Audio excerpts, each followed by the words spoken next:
Bore da a chroeso cynnes I bob un ohonoch chi I gyfarfod heddiw Bwrdd Iechyd Addysgu Powys.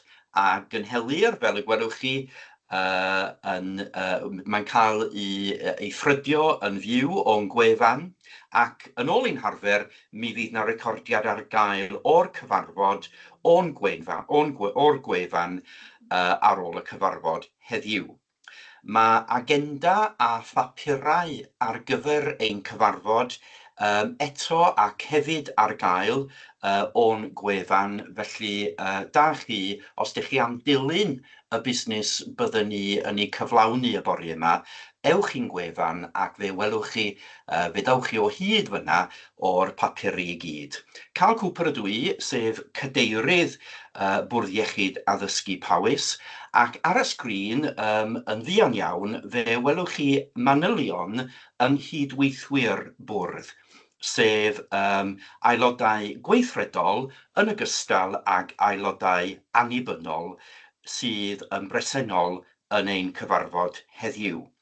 Ac hefyd, fe welwch chi enwau cydweithwyr sydd yn methu bod gyda ni heddiw ac oherwydd amryw rhesymau a dyn ni wedi derbyn ei ymddiheuriadau am absenoldeb. It's a great pleasure this morning to welcome each and every one of you to this meeting of the board of Powys Teaching Health Board, and as always, it's being live streamed through our Health Board's website, and also, as always, a recording will be available to watch online after today's meeting. The agenda for the meeting and the papers for the meeting are available on our website, and so if you would like to follow the detail of our discussions and our business today, please go to our website. All the papers are there for your interest and indeed for your use. My name is Carl Cooper and I'm the chair of Powys Teaching Health Board, and you can see on the screen the names of my board colleagues, both executive members and independent members who are with us today, and also names of colleagues who can't be with us today because of various reasons, and we have received and accepted their apologies for absence.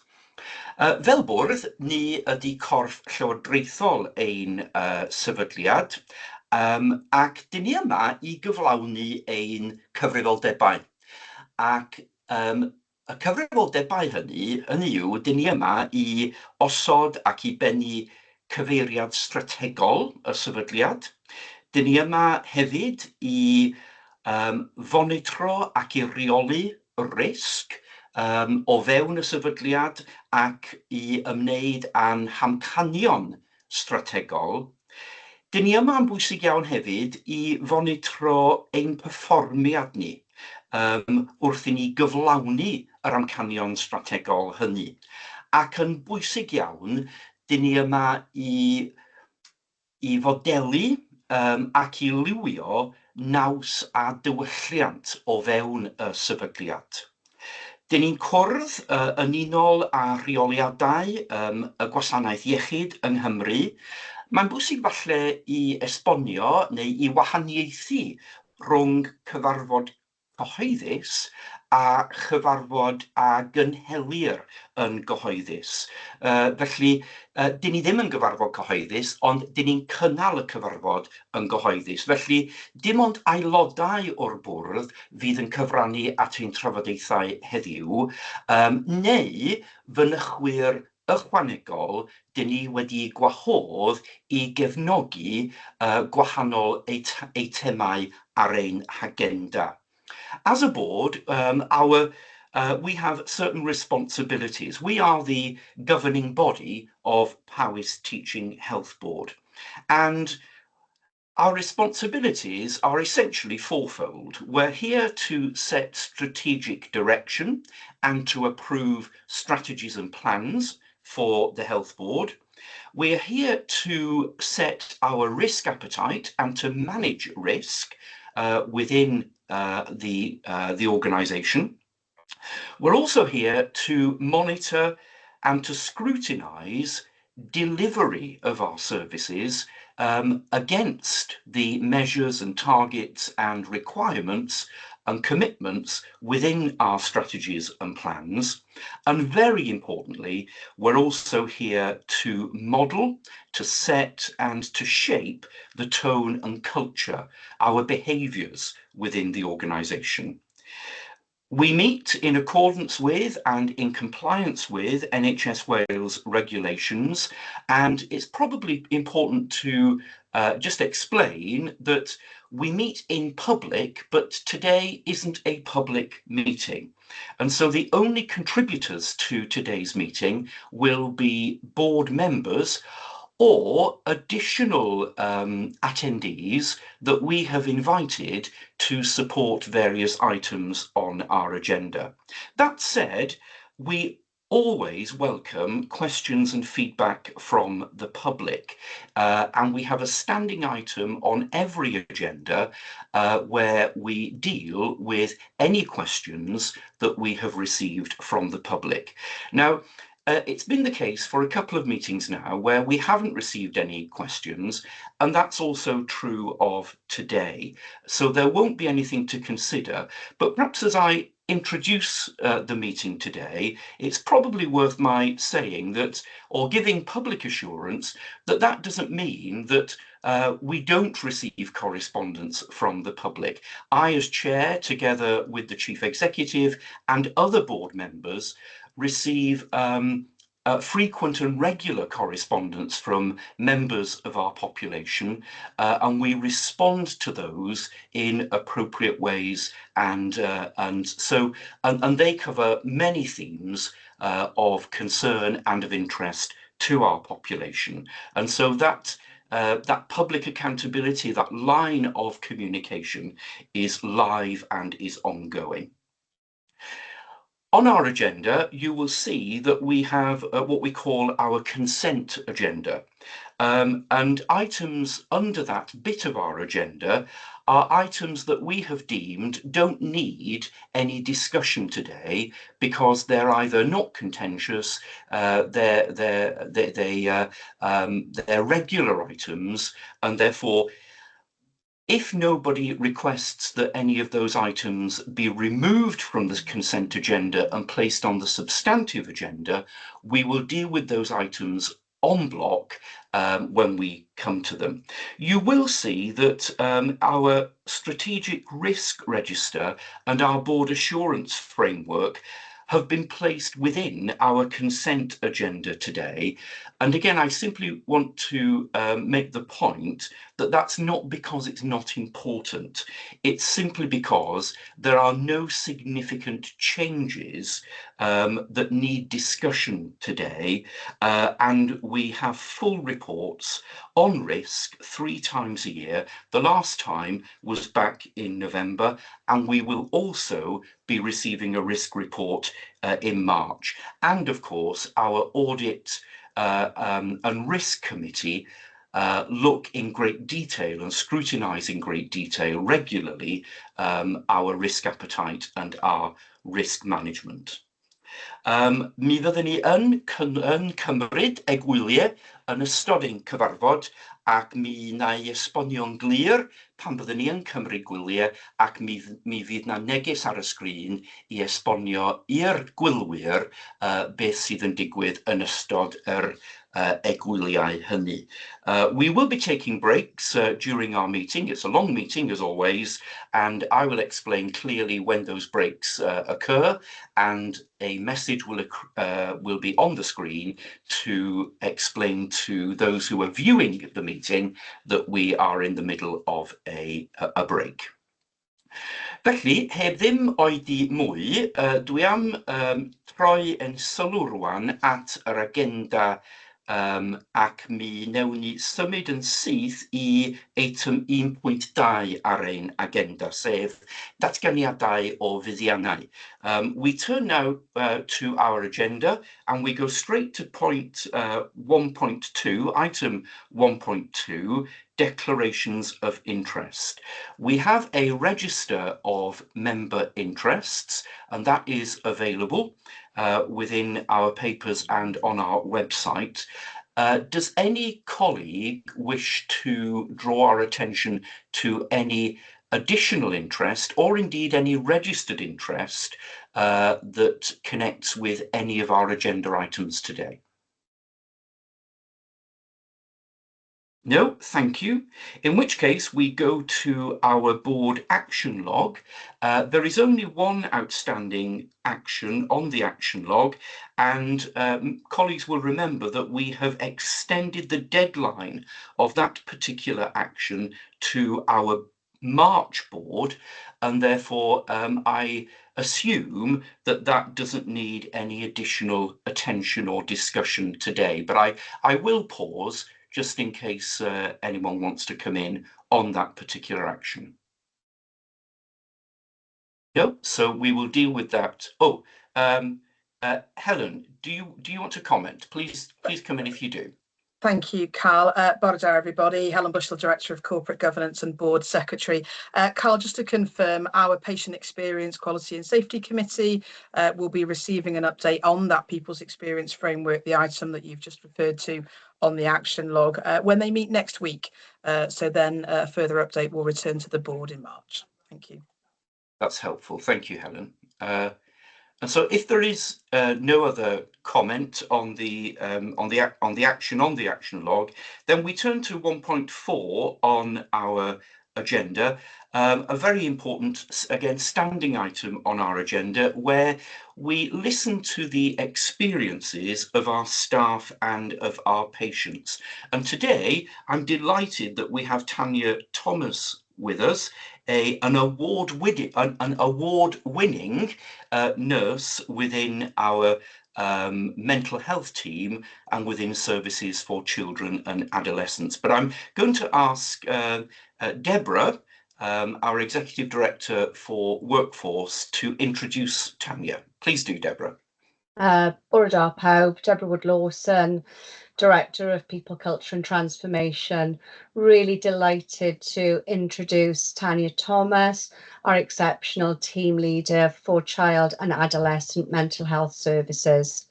Tanya has built an inspiring career in mental health nursing, and since joining Powys in 2018, she has shown outstanding leadership, commitment and compassion. She has been central to developing our alternatives to admission service and played a pivotal role in establishing the CAMHS Crisis Hub. In November 2025, Tanya's remarkable contribution was recognised nationally, and she was named RCN Wales Mental Health Nurse of the Year, a truly well-deserved honour. We look forward to hearing more about your career and your time here in Powys. I'll hand over to you, Tanya. Thank you, diolch. Thank you. Good morning, everybody, and thank you very much for inviting me to speak today. I'm very proud to be doing so. So my name is Tanya Thomas. I'm a registered mental health nurse, and I'm currently working in Powys, which is great. Thank you. So I started my career in the NHS in 2021. I was very lucky to secure a post working for Abertawe Bromoganog, which it was called then before merging with Swansea Bay. So I started as a healthcare support worker, I was really thrilled to be getting a job, securing a job within the NHS. So whilst I was working in the NHS, I was encouraged by my colleagues to do my nurse training, and I was successful in getting onto the nurse training course in 2023, and I successfully qualified in 2003, and I qualified in 2006, and there I am getting my award. So I continued to work in the forensic unit then when I qualified in 2006, and I stayed there until 2018. I very much enjoyed my time working in the forensic unit. It was very near to where I lived. It was literally 6 minutes in the car, which was really, really good. Unfortunately, I did become a little bit, my work-life balance was affected because of the nature of the job. So I actually left the NHS and went then to work for a nursing agency. And I was lucky enough then to start work in CAMS in Brecon in January 2018 as a Band 6 practitioner, and I was based in the north and south of Powys. I stayed there for a little while. The travelling back and forth, you know, it from where I live to get to travelling up into the north office. It took me about 2.5 hours. So yes, that's right.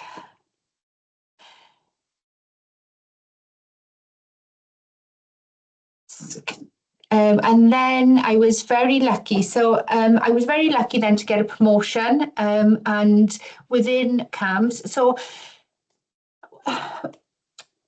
what I found was, even though the travelling back and forth was quite heavy, what I really, really loved in Powys is the culture. So what I found is that the team within CAMS was really, really supportive. All of the team members, you know, admin, healthcare support workers, the registered practitioners, the management team. So the culture I found was really, really good, really, really supportive. They looked at developing people in their role. There was lots of training opportunities. So I thought to myself, you know, I really want to be part of this role and this culture and this team permanently. So in November 2019, I was very lucky then to get a promotion and as a Band 7 manager for the South CAMS team.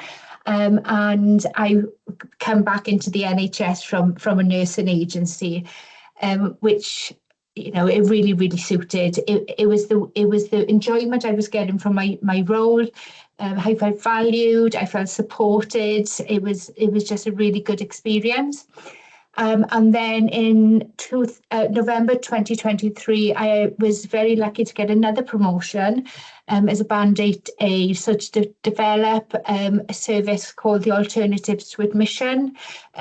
So that was, all of the health boards were given a pot of money to set up a service where we would prevent young people having to travel to A&E departments, which I think is even more important within Powys because we don't have our own A&E departments. So to prevent them young people and families having to go to A&E, spending long, long periods in A&E to be seen by somebody and to be told, go back home and somebody within the Powys team will contact you. So we are really working hard to get that support at the right time to prevent that, so it's a better experience for young people and families. Thank you. And then in November 2025, I was extremely proud to receive an award for what Powys CAMS have achieved for the Alternatives to Admission. So I just have to say I was extremely proud to have this award. But I have to say that without an amazing team around me, without amazing management, and not just within CAMS as well, the support I had from the wider Powys management structures, you know, the adults, you know, all of them. I was able to go to lots of different members when setting up this service and ask for advice, you know, ask for what would you be doing if I was struggling with something. Everybody was really helpful, and regardless of how busy people are, which I know people are very, very busy, they always set time aside. So being part of transformation within Powys is really, really exciting. It's something that you know, there's, when we're working towards the strategy, it's just exciting to be part of and taking the team with me, taking the, you know, we've gone shoulder to shoulder whilst doing this project. So we've massively, I would like to think, I know the feedback that we get from families and from young people is that they really appreciate being able to be seen 7 days a week, but outside of the hours of Monday to Friday, 9 to 5, which it used to be before. We are targeting, we travel in Pan Powys. So this service, we are, regardless of where you live, we will travel to you. If you can't travel to us, we will provide that support. But it's the support that I've received from Powys structure has been absolutely amazing, and without that support I would never have been able to even be nominated for that award. So I'm extremely proud. I'm extremely proud to have that award. I'm extremely proud to what we've achieved within CAMHS, and I'm just thankful that I was lucky enough to get a job in Powys and be part of that really positive culture, that transformation, and everybody wants to meet the needs of Powys residents the best way that we possibly can. And I think that's it. Thank you.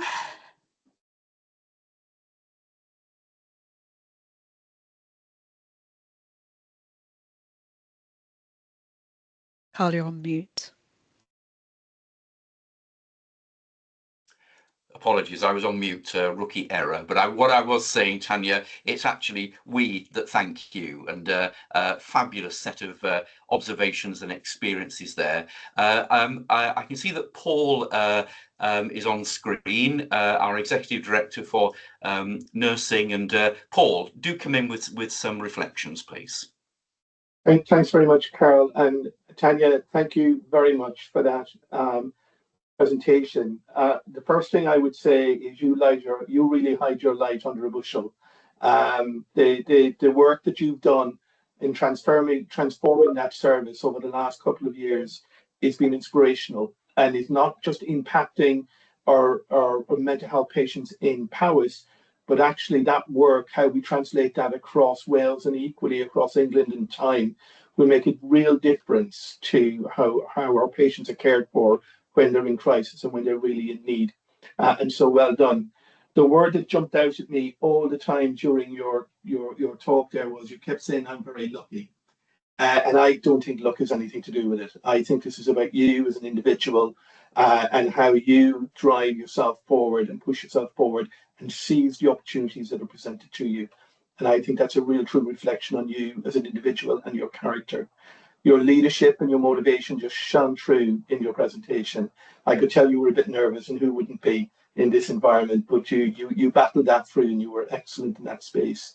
And you're a real true champion and leader for mental health, for nursing, for Powys, and for your patients, most importantly. So well done. I look forward to doing some work with you beyond this conversation. We will be meeting and discussing things, but for now, a really well-deserved award. Best in the room on the night. I was there myself, and I was so proud. So well done, and thank you, Tanya. Thank you.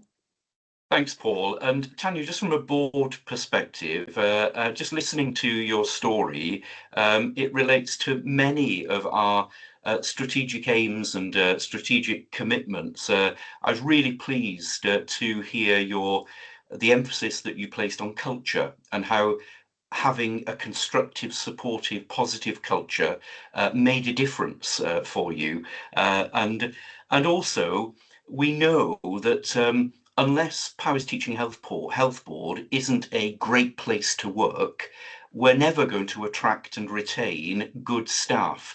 And good staff are essential to our performance and to everything that we do. And again, that element within your story was really helpful to listen to.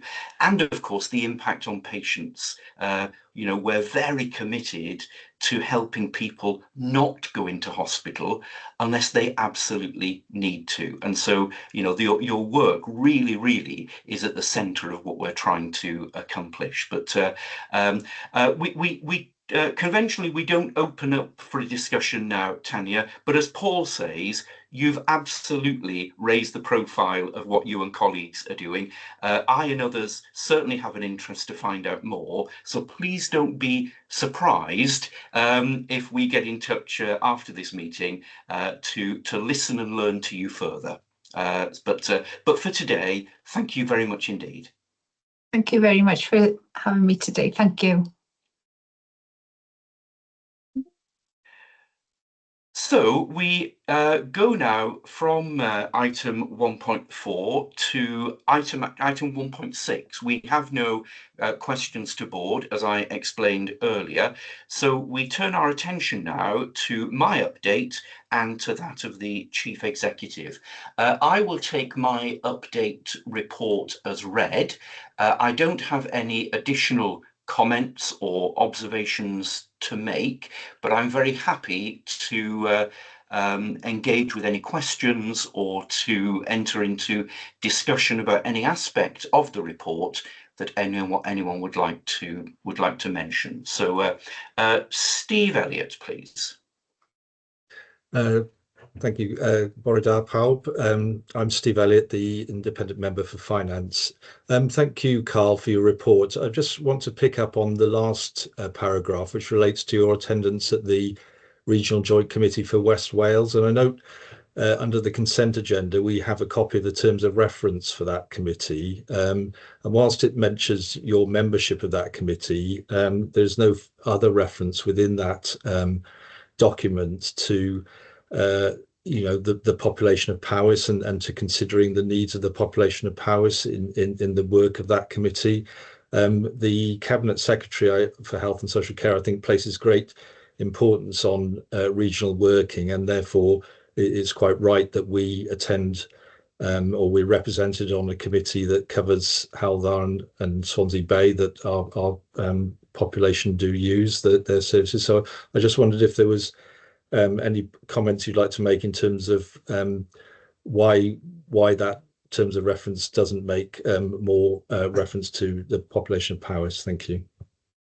Thanks, Steve. Really helpful question. And I think it's an important question. And so, as you say, the Cabinet Secretary has driven forward regional working, and we're now associate members of two new, if I can use that word, regional committees, one covering the southeast of Wales, the other covering the southwest of Wales.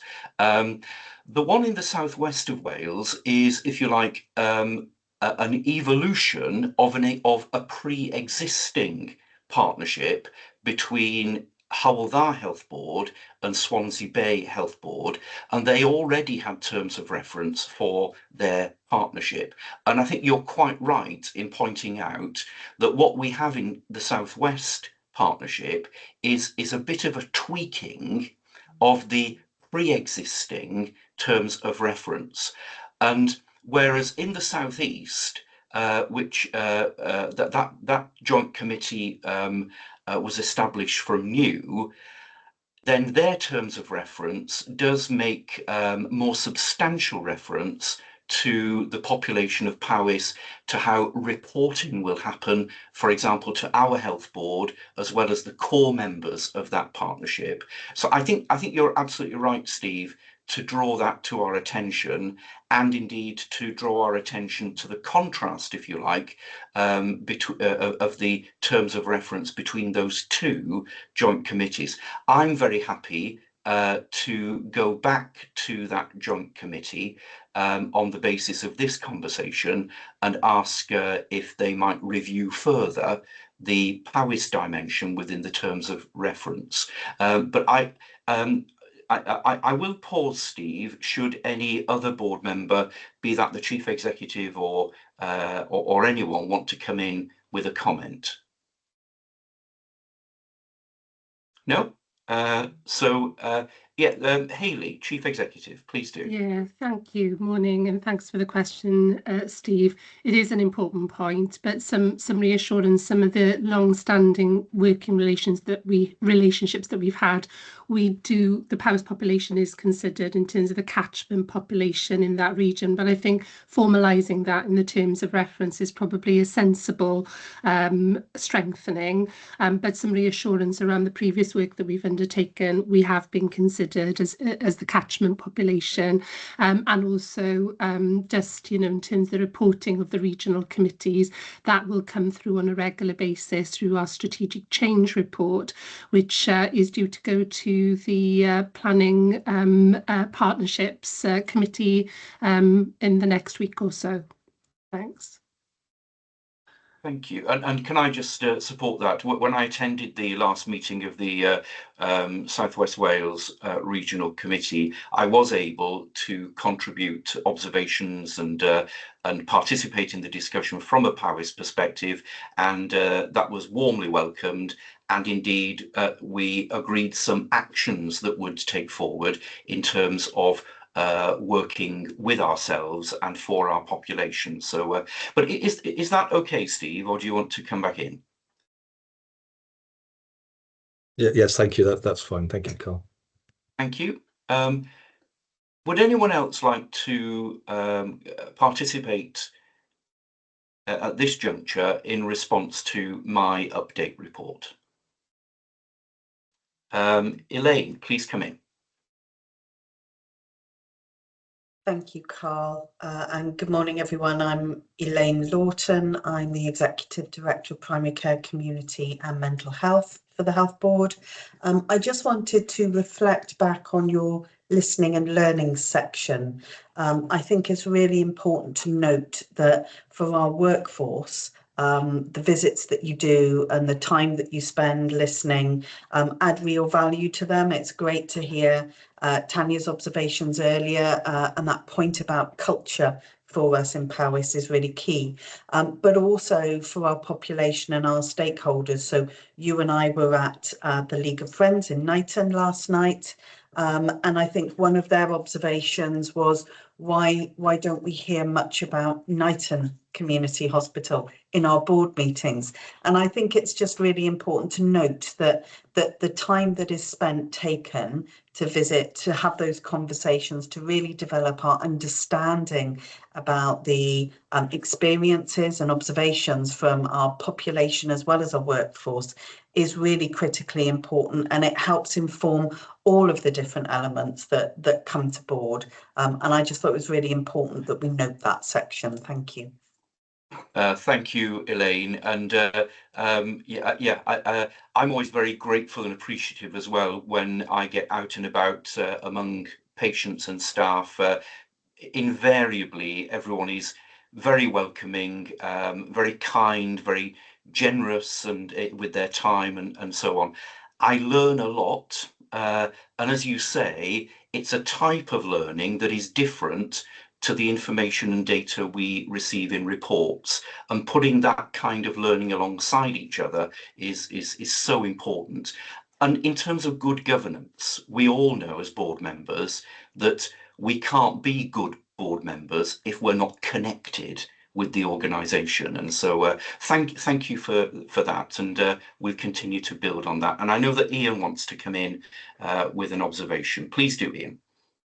Thanks very much, Chair. Good morning, everybody. Ian Thomas, independent member. Yes, my question, our observation is an extension really of what Elaine has just said.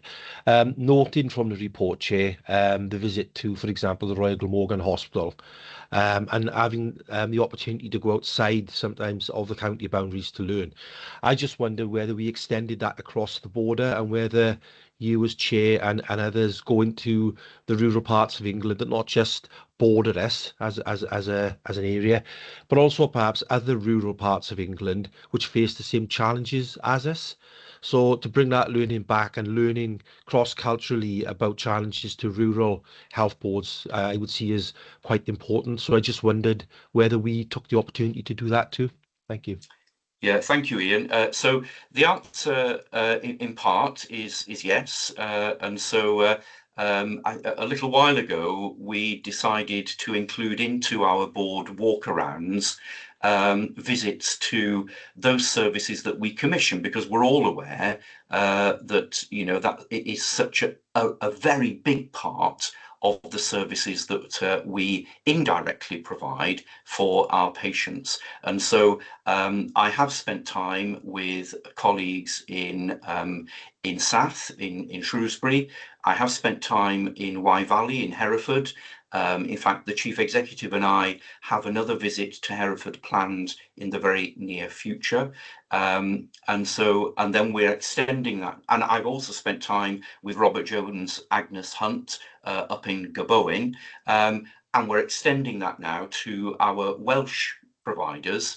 Because, you know, it is so crucial, so essential in terms of what we provide as an organisation.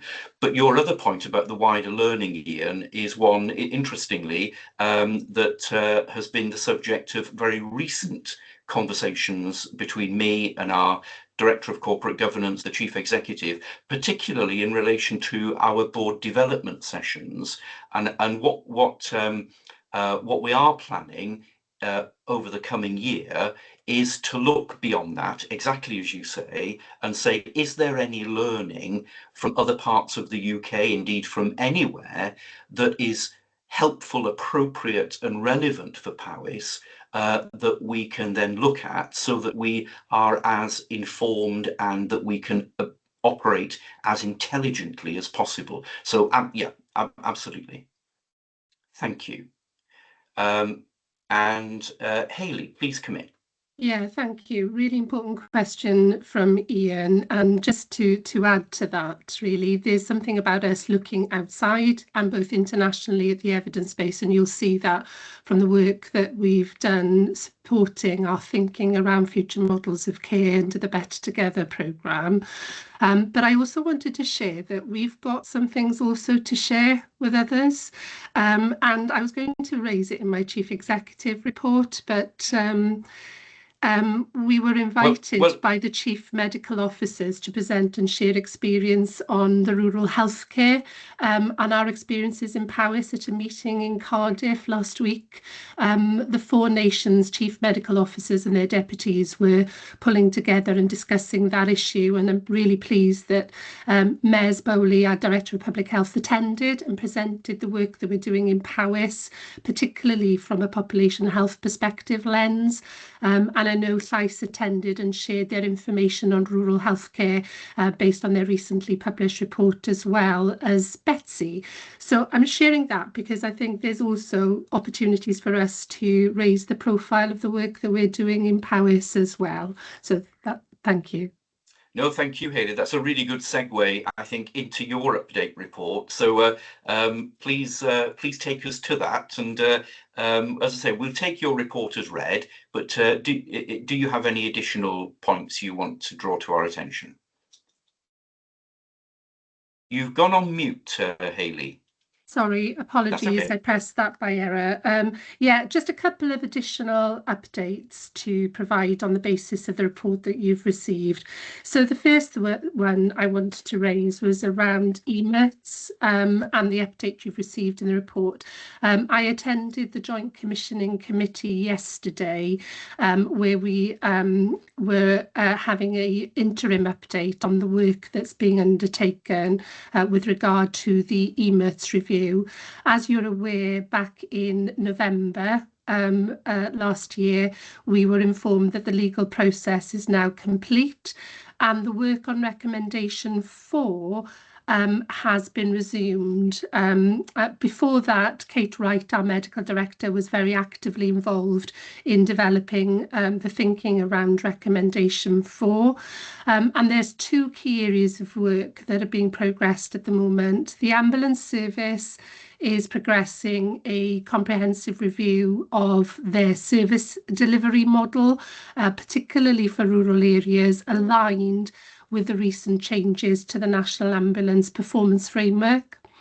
And so this work will help inform the thinking and be key to further development of the updated proposal for recommendation 4. And also the Wales Air Ambulance charity is making active plans to ensure continuity of their existing service whilst transition planning for a new base continues. And that includes the possibility of extending the current base arrangements in the short to medium term. Now, in December, the chair of the Joint Committee, the Chief Commissioner and the Director of Commissioning met with representatives, particularly from our population as well, of the campaign group, to listen to their concerns and to ensure their perspectives are fully understood. And we've reported also the motion the Powys County Council recently put forward. So I just wanted to update the board from yesterday's meeting. We are expecting a further update in the February Joint Commissioning Committee and further clarity on the timelines associated with the reconfiguration of the EMIRT service. And we will continue to be involved and help shape that thinking. And, you know, clearly as a board, we particularly have an interest in making sure that the design of the recommendation for work fully meets the needs of our population. So I wanted to raise that point from yesterday's meeting of the JCC. And the second point is that it is referenced at a high level in my report today about the work that was commissioned and funded by Welsh Government as part of our escalation status by Grant Thornton. And it's referenced in the paper that there are 3 key areas that has focused on, which is our financial planning, our transformation and commissioning work, and also contracting and CHC. I just wanted to just say a little bit more, but recognise that that will come through to the March board once the report is finalised. But there are a couple of key points I wanted to reference. There has been some assessment of our grip and control arrangements, and we've had feedback that we've got good degree of grip and control and evidence of financial discipline, oversight and workforce management, but also some additional recommendations about how we can further strengthen our work around financial recovery. They've reviewed our deficit assumptions and feel that our position is reasonable there. And I think that the other key point is that in terms of our in-year financial plan and position this year, there were no additional immediate opportunities identified, but clearly more for us to do in the medium and going into next year's annual planning round in order to realise further financial improvement. But I think the key issue is that, again, the work that they've undertaken around those 3 areas has been really helpful to us. We're currently, as an executive team, going through the detail of that in order to draft some initial management responses for the board's consideration so that you can see the assessment as well as how we propose to respond to that so that the board can approve and take that work forward. And that will be discussed ourselves internally in terms of board development time during February to make sure that we can provide the insights from the work and our response to it into the March public board. So those were the additional points I wanted to raise from the report. Thank you. Thank you, Hayley. I can see that some colleagues would like to come in and join the conversation. So we'll go firstly to Ian, please. Thanks again, Chair.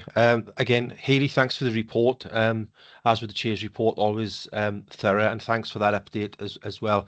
My question is more operational, I think, in its nature, and it refers to your very short paragraph on Storm Goretti. It's not gone without notice that January has been something of a difficult month weather-wise, and I think we've had 3 named storms during this period of time. And I just wondered whether you had any update for the people of Powys around the way that our emergency and crisis management has worked rather over the course of the last month. I can see that there has been preparation, obviously, and there would have been coordination, I'm assuming, too, with the local authority. So, but without going into too much detail about the kind of stresses and strains that the health board has had in this difficult period, and how we've maybe overcome them. Thank you. Yeah, thank you. Really important point. And, the first thing to say, the system overall has been under tremendous pressure.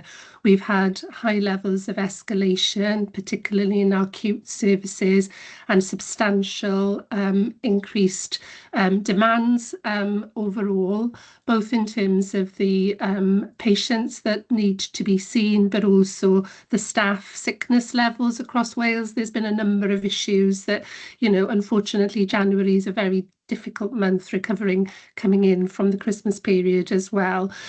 So what I would say around the adverse weather, and in particular our response around business continuity around that, we're very lucky in Powys. We've got extremely resilient staff and communities, and really excellent long-standing working relationships, both with the local authority and with other key partners. So we have found exceptional examples over the last few weeks, which the team are gathering currently in terms of how we have maintained services and continue to provide access to our services during this difficult period. We also capture lessons learned in these circumstances in terms of responding to that, and that will come through to the relevant committee later once we've been able to gather all of the learning from that. But I don't know whether Elaine would like to offer some further comment on it, but I would say that when I think things are going to come to a standstill in Powys, I'm always amazed at the lengths our staff go to maintain not only the services we provide in our buildings, but actually particularly the home visiting requirements for our staff, and particularly a number of our groups, staff groups, have worked tirelessly to make sure that we continue to provide those home-based services. But Elaine, anything you'd like to add? Just a really short comment, really. I have been universally impressed by all of our teams. The questions that I raise when we have challenging weather conditions is, how are we doing? Are there any issues? Are there any concerns? And universally, what I hear back is, we're fine, we're coping, we've got the right transportation, we've got the right connections to ensure that we can deliver for our population. Additionally, we have staff who go above and beyond, not just with transportation and ensuring they can deliver, but when something happens, people will travel significant distances, stay overnight, and really make sure we can respond to the needs of our population. So having worked in other areas, I'm just incredibly impressed by the resilience of our workforce and how they cope with these challenges when they do arise. Thank you. And we go now to Ronnie. Thank you, Ronnie. Thank you, Carl, and good morning. Ronnie Alexander, independent member. Hayley, as always, a very helpful report. I'm going to pick up on some things which I think you are probably predictable, but perhaps something that isn't. But before doing so, I just wanted to say, you referenced the presentations that mayors had given on the Powys initiatives, if I can describe it like that, at the Four Nations CMO group. And I wanted to come back to that because it's a statement of the obvious, but that's about influence at the highest levels of government. And I think that's really important. And if there are any further opportunities for that, I think those should be taken. Thank you. I wanted to pick up on the flu vaccination statistics, and these are referenced, of course, at page 3, and to talk about the interesting age segmentation in those. I was concerned to see that for at-risk 16 months to 64 years, 38.4%, and at age 11 to 15, 38.3%, and indeed for staff, 43.1%. I know that these are not out of kilter with the All Wales uptake, but they just, to me, seem to be very low. and against the fact that flu was biting and biting very seriously before Christmas. Is there anything more that can be done to actually get the percentages up? And then my second question, and I'm just scrolling, if you'll bear with me for one moment, relates to the urgent service station changes in Wrexham Mailer and the specialised PET-CT scan. That's a reasonably specialised scan. I just wondered about the quantum of patients from Powys that were likely to be affected. And it's interesting because it says here in your report that the delay, or it will be out of use for a period of some months. But when I go to the website for BCUHB, the reference there is that the nuclear medicine department will not be operational until the end of 2027. So I just wondered how that fitted with the statement of a delay of a few months. So grateful for clarification, please, if that's possible. Yeah, thank you. Just on your first point, which is around influencing at the highest level, I think in particular that conversation around what it means around rural healthcare, remote care is an important piece. And Ronnie, we will do everything we can to continue to support that work and to raise the profile of our work. And I will ask Mez to come in, particularly on the point that you've raised around flu first. But in relation to PET scanning at Wrexham, my understanding is it's about 6 patients for Powys this is impacting on currently, Ronnie. But in terms of the reference to that work, I will ask Nick to come in as well, if that's okay, if she can provide further assurance on the detail. Thank you, Mez. Okay, thank you, Ms. Bowley, Director of Public Health, and thank you, Ronnie, for question and also highlighting uptake really on terms of where we're at as well. So just to say, I had obviously included the breakdown by age group, which, as you say, is sort of interesting, and then just to remind colleagues that it is a blended delivery for flu vaccination involving sort of pharmacy, GP, the vaccination centres, school nursing and midwifery teams as well. And as you say, it is varying sort of uptake. And this year, every year we do learning and we broaden our comms and engagement, but also trying to make every contact count as well as part of a system-wide response. And this Friday, there is a learning session involving system across Wales event in Cardiff to reflect and learn and share good practice from different areas as well, and also trying to get underneath that despite flu circulating widely and all the work that goes in to try and increase uptake, we're probably not getting the traction that we want with certain groups. Saying that, though, we have seen uptake increasing in some areas, age groups this year. And a second piece of work that's going on as well, particularly for us in Powys, is the data presented is by population of Powys, which is important from a health of the population perspective. The delivery arm tends to be via patients registered through GP practices, and we're doing some work nationally to reconcile that data to look at what that means in terms of impact of uptake element, really. Hope that's sort of helpful, and happy to feedback in future as well in terms of the learning from the event on Friday, which will inform next year's campaign, but the planning for next year's campaign starts now as well. Diolch, thank you. You content, Ronnie? Would you like to comment? I'm content. Further? Thank you, Okay. Carl. I'm content. Thank you. Nicola. Thank you.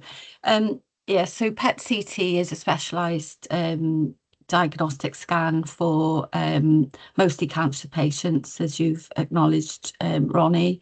Some of our patients access that through Wrexham, some come down to Cardiff, and there's a small flow as well that goes to Stoke. It's commissioned by the JCC as a specialised service at the moment, but obviously they commission that on our behalf, as they do for all health boards. The the change that's described is a temporary change to the mobile scanning service, which will be re-provided through a procurement process. And what's happened is there's been a delay in that procurement process, which has caused this temporary change. We understand there's 6 patients of ours on a waiting list, and contingency plans are being sought for them by the Joint Commissioning Committee, and we have asked for a further update on that, and obviously a further update on when that service will exactly be back up and running. And if there's any slippage in that, we will keep the board informed.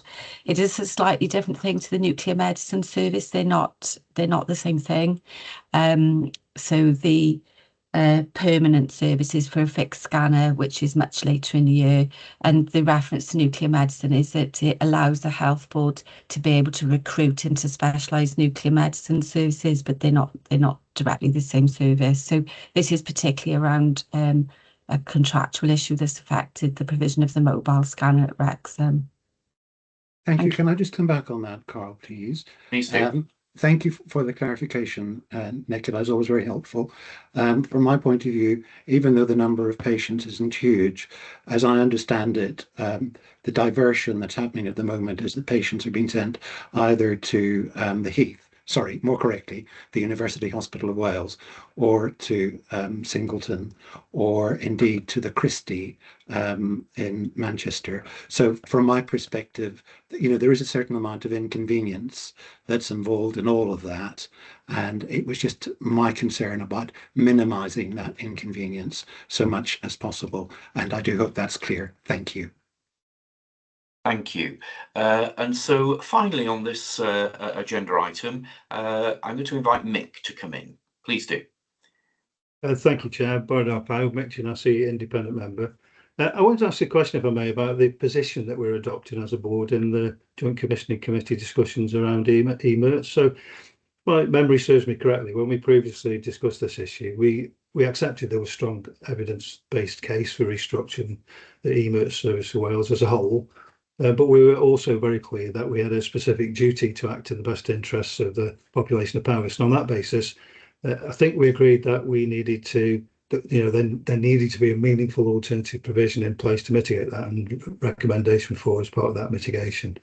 You mentioned, Hayley, the resolution by Powys County Council that recommendation 4 should be fully implemented before any changes or reconfiguration takes place. Could I just ask what position we as Powys Teaching Health Board are adopting? So are we actively advocating that recommendation 4 is delivered ahead of, or at least in step with, the reconfiguration of air support in line with that previous stance? Thank you, Mick. Our position hasn't changed. I've been continuing to advocate on the basis by which we discussed the original recommendations and the position that we took into the original decision making with regard to EMERTS. When we see this, there's a part for us about being involved in the design of recommendation 4. And when I mentioned earlier that Kate and at the time Steve and others had been involved in some of that work in developing the model. And clearly when it comes through to consider in the JCC, I'll be holding the same line as we did as a health board at that point. So I think we've been strongly advocating throughout. Betsy also was aligned with the position that we took at that time, and we will continue to do that. It hasn't come back for a formal decision in terms of the detail of the design of how this is going to be addressed. The update that we received yesterday was telling us that work was restarted after the legal process completed in December, and clearly we will continue to advocate for our population. And I have to be very frank with you. I was really pleased to hear that the Chief Commissioner with the Chair and the Director of Commissioning had met with some of the campaign groups. very recently, because I know there's a lot of confusion and misinformation as well that's in the context of some of this. So I think in the February JCC meeting, I'm hoping we'll have further clarity on the work being undertaken on recommendation 4, in line also with the wider work that WAST are undertaking on reviewing their model against the National Ambulance Performance Framework. And I think that's an important point to remember as well.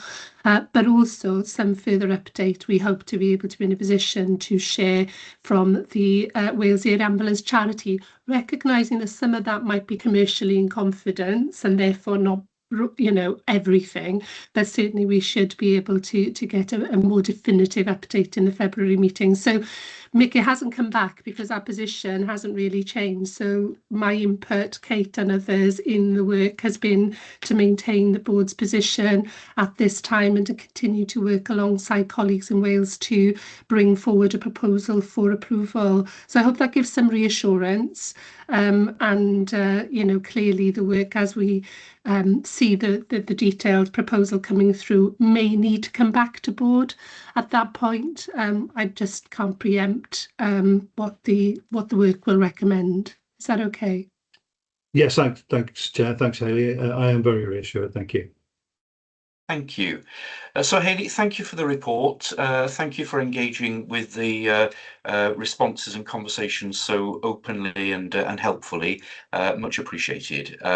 We move on now to item 1.7, and as we're all aware, a lot of board work happens outside of these main board meetings, and our subcommittees, if you like, are workhorses of scrutiny for us as a board. It's where we get into the real detail of scrutinising our performance and our position.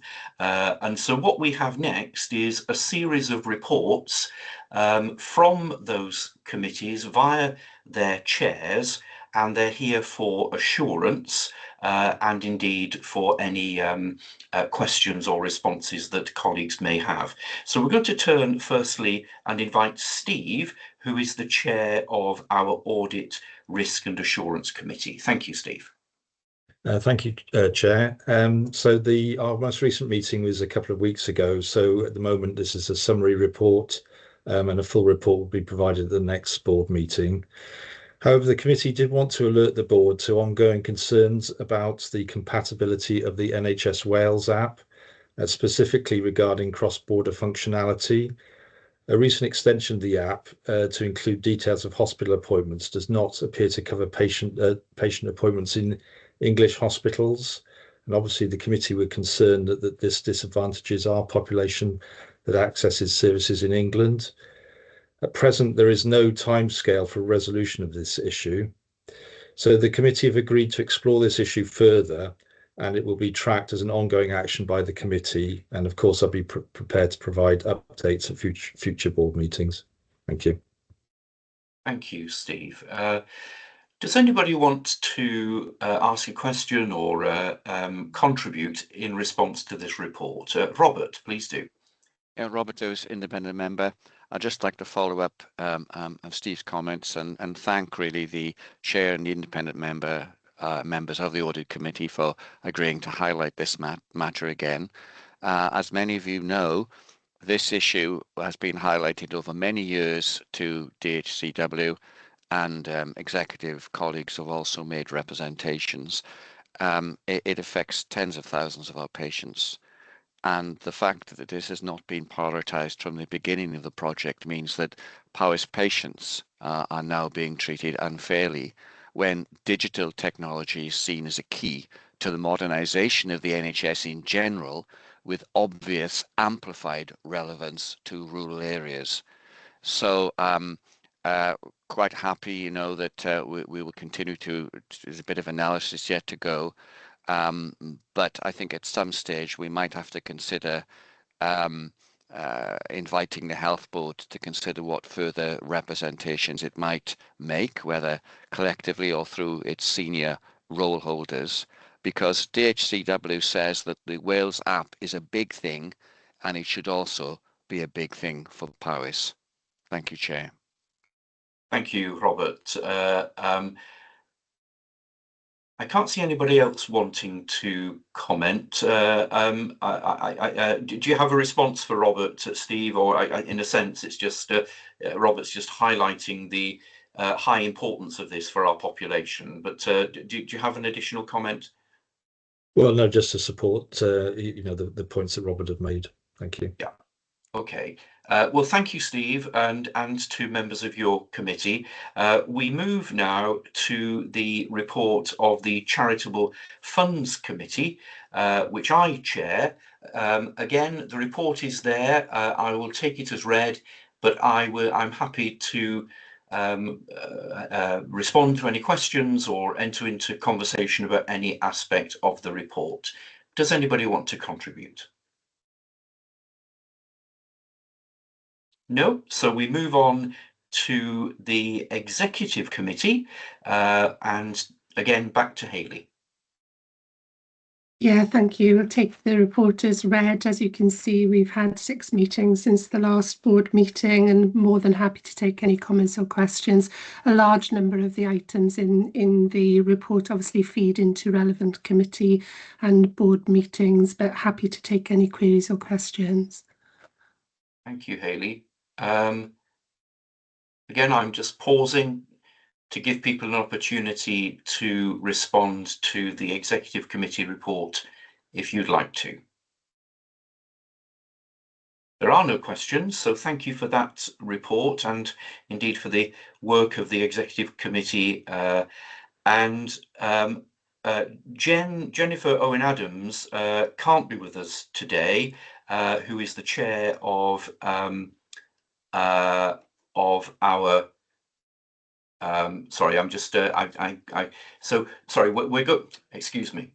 We're going to go now to our Finance and Performance Committee, and I'm going to invite Ronnie, the chair of that committee, to talk to this report. Apologies for the hesitation, Ronnie. Thank you, Carl. This is a 7-page report.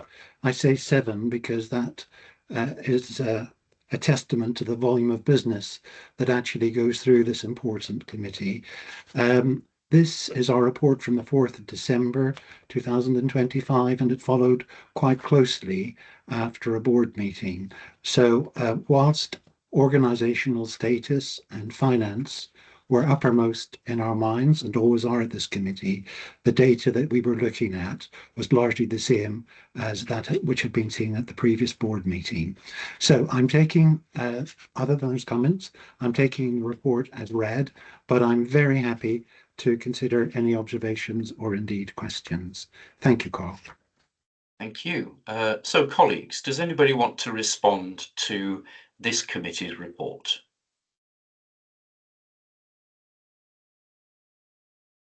No, so thank you, Ronnie, and to your committee colleagues for all the work that goes on in your committee. We do now turn to our People and Culture Committee. Jennifer Owen-Adams chairs that committee. She can't be with us today, and so our Director of Corporate Governance is going to present this report to us on her behalf. Thank you, Helen. Thank you, Carl. Again, as other colleagues, I'll largely take the report as read that Jen's kindly produced for us. Just 2 items I wanted to draw out. In Deb's director's report, she highlighted that the NHS Wales staff survey had closed towards the end of November. Our response rate from our staff in Powys had sat at 34.2%, pending final confirmation. That has surpassed our previous results, so we look forward to seeing the more detailed results in that as we move into February and March. And as you'll see from the report, we also spent quite a significant agenda item considering the workforce race equality standards and the analysis that's been undertaken by Deb and her team on our own workforce here in Powys and some of the actions that we'll be taking. Other than that, Carl, happy to try to take any questions. Thank you. Please do indicate if you'd like to respond to this report. No, so we received that report and we go finally to our PPPH committee, a lot of P's, it's the Planning, Partnerships and Public Health Committee, which Robert chairs. Robert, please come in. Thank you. So this was the 20th of November meeting, and I'd like to highlight a few things. First of all, the childhood immunisation report. This shows that the MMR uptake in Powys was much higher than the Wales average, and this reflects the good work between the Health Board and the GPs across the 3 clusters. On tobacco smoking, we now have 7% of our population smoking, and the ambition is to drive down numbers further. The target is a smoke-free Wales by 2030. That's not far away, but we are progressing in the right direction, and again, there's a lot of good work being done within the Health Board. And then lastly, I'd like to mention 2 risks with red ratings with scores of 16, which lie on the committee register. The first is the risk that despite the successes that I've mentioned and others, the Health Board is unable to shift sufficiently to a primary prevention-focused healthcare system. This reflects a long-standing difficulty for all health boards in having to cope with the balance between the immediate clinical demand while realising the longer-term benefits of funding prevention strategies. And the second risk is that primary care cannot satisfy demand. Of course, both these risks are related because primary care does much of the prevention work and it aspires to do even more. I would like to assure the board that we will continue to evaluate these risks. Thank you. Thank you, Robert. Really important points, and I'm sure that we will come back to those when we continue to consider our plans, both our annual plan for next year and indeed our mid to longer term plans as well. As you say, that strategic so-called shift left is something that is or needs to be germane to all that we do. But thank you. Colleagues, does anybody want to comment or contribute in response to this report? No, so thank you. So thank you to all the chairs and all the committees. As I said earlier, a lot of heavy lifting, detailed work happens through our committees. It is such an important source of assurance. But just before we leave this agenda item, I am going to invite Helen to come back in, because within our papers, at the beginning of this item, is a summary of the items that have been escalated to us as a board. And indeed, we've just had the conversation about the NHS app, which is an additional escalated matter. So any comments from you, Helen, about where we are with the escalated matters? Thank you, Carl. Just 2 points to raise, really. As you rightly said, the report seeks to give you an overview. In summary, there remains 3 escalated items to the board. 2 of those sits within the remit of our Patient Experience, Quality and Safety Committee. They relate to internal capacity issues in terms of patient experience in our Civica system, and as we heard earlier in the action log item, we'll be considering that further along with the People's Experience Framework in that committee next week. The other is our neurodiversity services, which have been placed into local escalation, and again that will be subject to further conversation. So PECS hasn't met since the last meeting of the board, which is why you haven't had a more substantive update on those today. Finance and Performance Committee are the lead committee around our organisational escalation status, and Ron has provided an update on that, recognising other committees have a role also. We will add the point that Steve has raised in terms of the NHS Wales app from Audit Committee, and make sure that we track those. So hopefully that just acts as a useful summary, just to remind us of our position of escalated items from committees. The only other point, Carl, I wanted to raise, about a year ago now, we introduced the revised committee reporting, the AAI, Alerted Advisor Sure Inform report. We've had really positive feedback from you as a board, but also from our external auditors. A year in, though, we are just looking at that, mainly for consistency and checking that we're giving you, a common level of detail in reports and so on. So any feedback offline would be very welcome, and you'll see a slightly revised form of that ready for the next meeting. Thank you. Thank you, Helen. So, colleagues, we'll move on to item 1.8 on our agenda, which again is a standing item, and it's to receive the Llais report, the report from our Regional Director of Llais. Now, unfortunately, Katie isn't able to be with us today, but Helen, at the risk of inviting you in, of working you too hard, would you like to summarise the observations that Katie would have shared with us had she been here?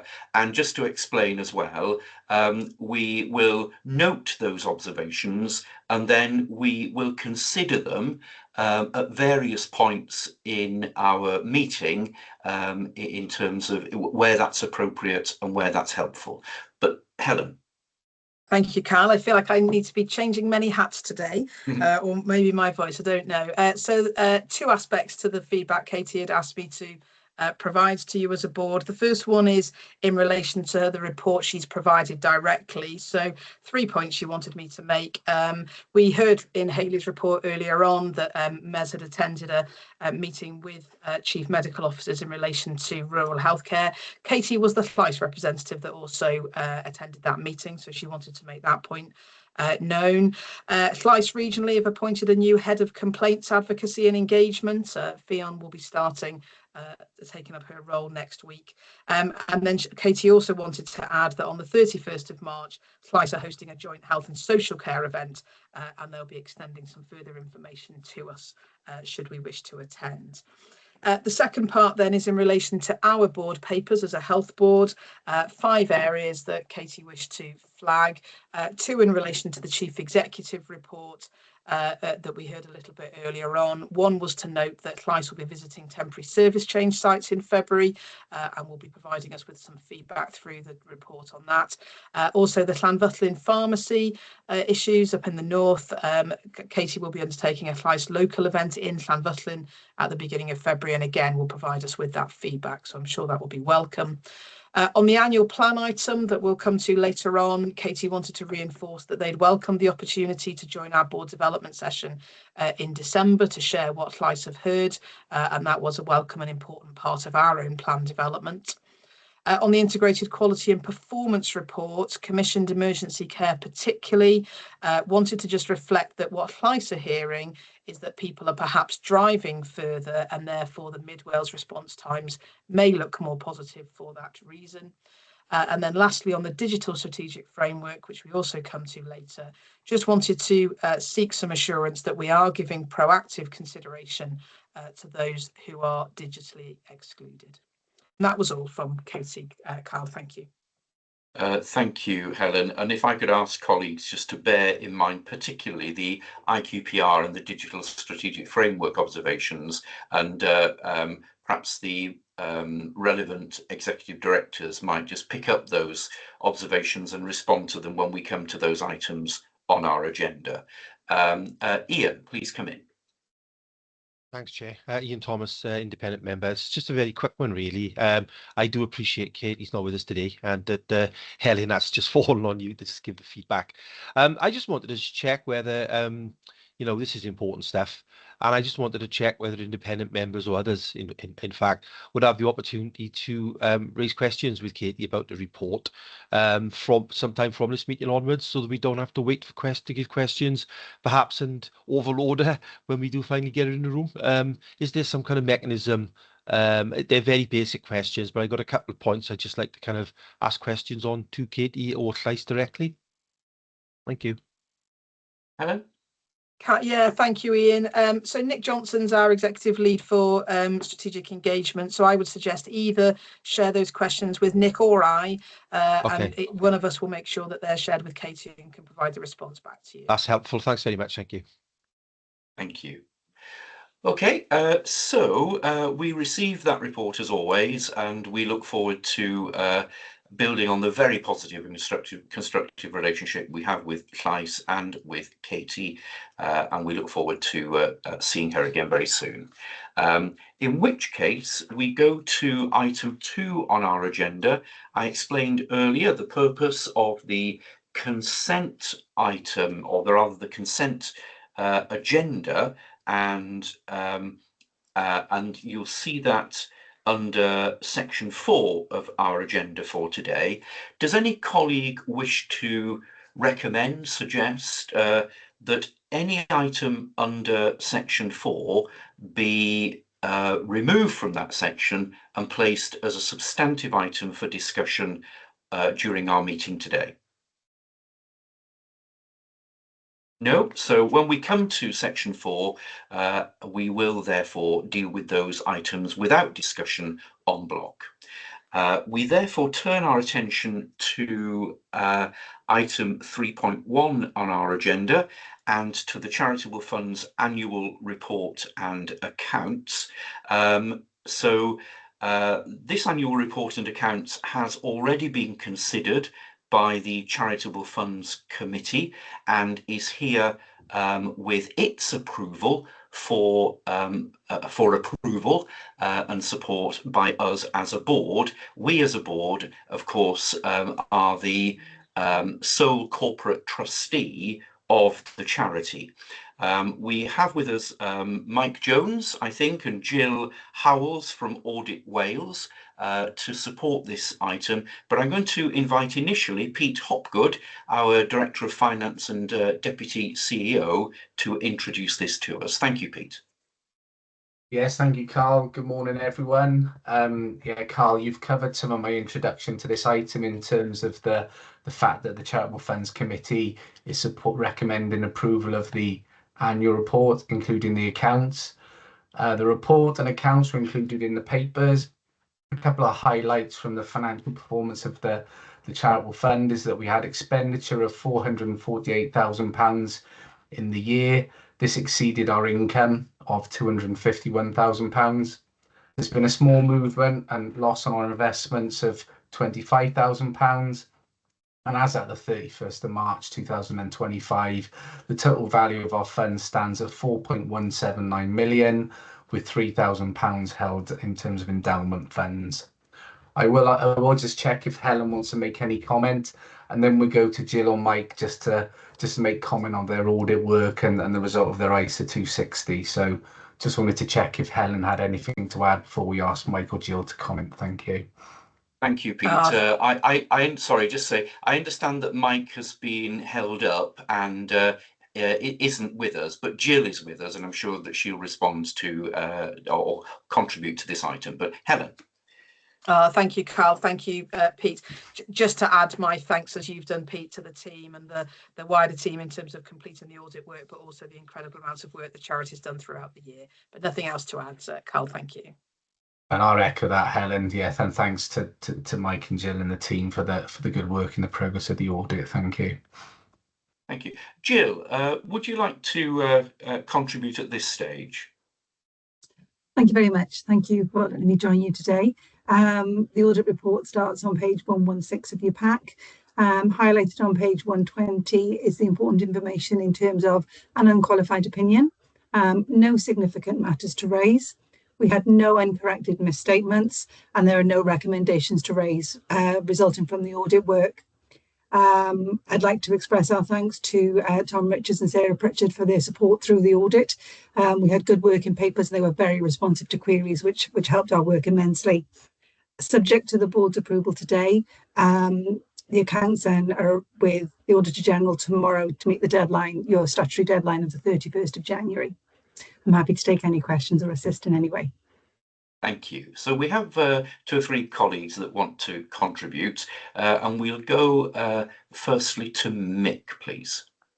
Thanks, Chair. I have to say, in an agenda that's dominated by difficult issues and challenges, it was quite refreshing to read something quite uplifting at the start of the papers. So, you know, I think that the report clearly shows that this is a fund that's well governed, it's appropriately administered, and it's delivering real benefits for patients and staff, and that's done through the hard work and commitment of a clearly dedicated and enthusiastic team. And I think it, you know, reflects well on the board and everyone involved, you know, including people who invest and those who donate. So my questions should be taken very much in that context, if that's okay.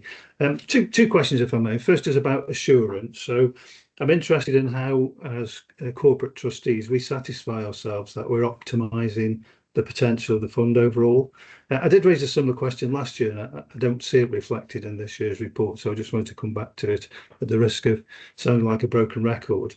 So whilst the paper sets out the income, the expenditure, the reserves and the investment values very clearly, I don't see any analysis that helps us as a board to understand how well the fund is performing in terms of the return on that investment, the effectiveness of our fundraising and the balance between charitable spend and administrative cost. So, I noted that around about a third of our expenditure relates to support costs. And our investment income remains, a very significant contributor to our overall income. So it'd just be helpful to understand how this compares with other similar NHS or healthcare charities. So I wanted to ask, if I may, whether any benchmarking or comparative analysis has been undertaken, and if not, whether that's something that could be developed just to give us that kind of assurance that we're maximising the public benefit as well as maintaining strong governance.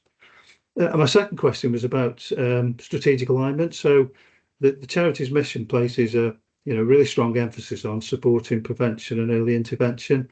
That clearly aligns with the Health Board's long-term strategy, the shift left, as Robert referred to in his committee update.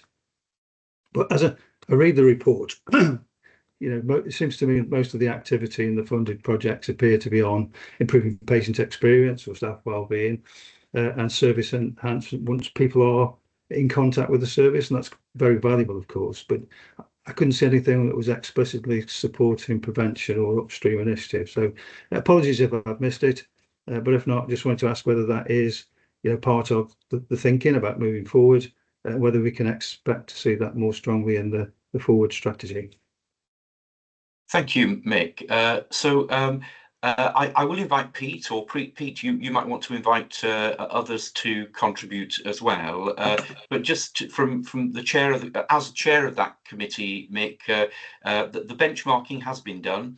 The committee has received benchmarking information in terms of the proportionate use of and the proportionate expenditure on things, and so we are not out of kilter, as it were, with other health charities.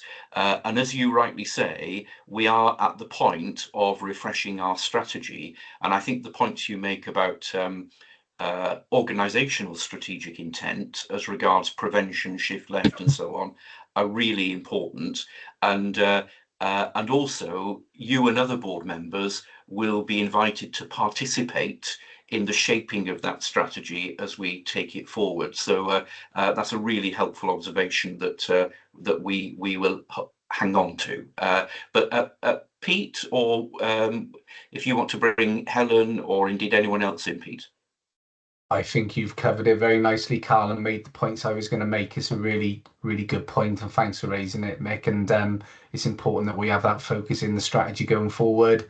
And as you said, that benchmarking's been completed, recognising sometimes our size and scale does sort of skew that a little, but we've done that piece of work to make sure that it's adding value. I don't know if there was a point in there also around, do we then go back and check where we've allocated charitable funds to make sure that the outcomes are delivering the benefit as expected?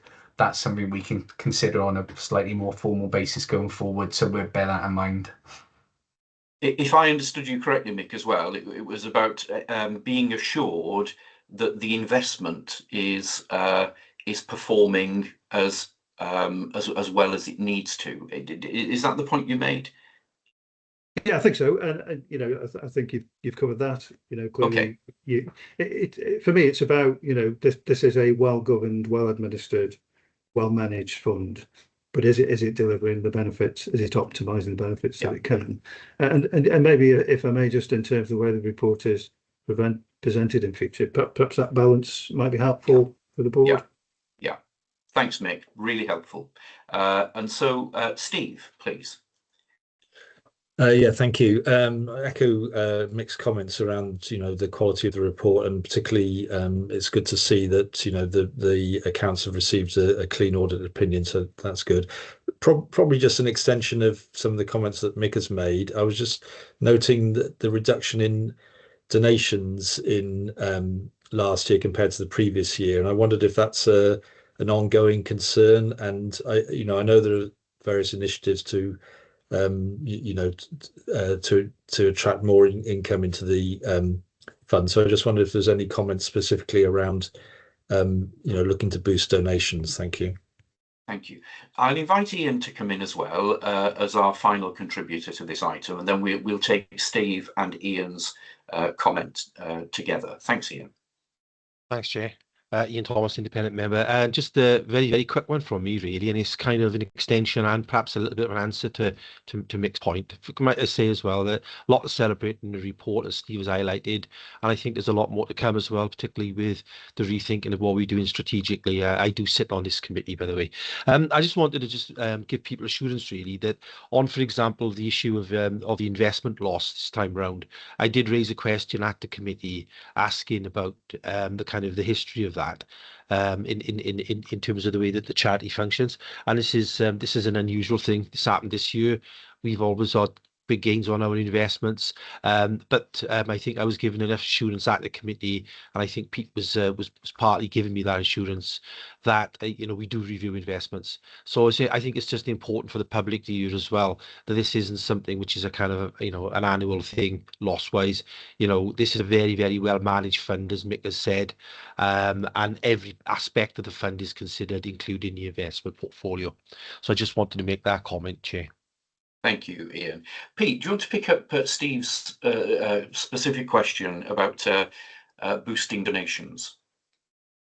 Yeah, thank you, Carl. So our charitable fund manager, one of their key roles is to promote the charitable fund, not only to promote the use of the funds that we have available, that's circa 4.2 million I referenced earlier, but also to maximise the donations and income opportunities around that. And in the annual report and in the strategy going forward, there are various and numerous activities that the charity will be promoting to help raise additional funds, including a skydive event and various other things that are being arranged. So if anyone wants to volunteer to that, I think there are still spaces. So if you want to help with our income generation, please do so. But it's a priority area, one that's focused on, and lots of different ideas about how we can promote the fund and increase those donations to then use for the benefit of the population. I think in terms of the investment, I think Ian's covered that, and over the period of time where we've made that investment, there's been a significant growth in that value, which is of benefit to the fund and the organisation. Thank you, Pete. So we will move to the recommendation, and as I say, the Charitable Funds Committee are recommending that we approve the annual report and accounts for the period to 31st of March 2025, and therefore does anyone want to indicate that they don't support the recommendation and therefore don't approve the report and accounts? That therefore is supported and approved unanimously. Thank you so much indeed. In which case, we're due for a well-deserved break. We're running a little bit behind time, so rather than take a 15-minute break, can I suggest, please, that we take a 10-minute break and we reconvene, therefore, at 12 minutes past 11. See you in a few minutes. Thank you.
Croeso nôl, dyma ni rwan yn ailgychwyn ein cyfarfod ac yn ailgydio yn yr agenda, a dyn ni'n troi yn sylw at eitem 3.2 ar ein agenda.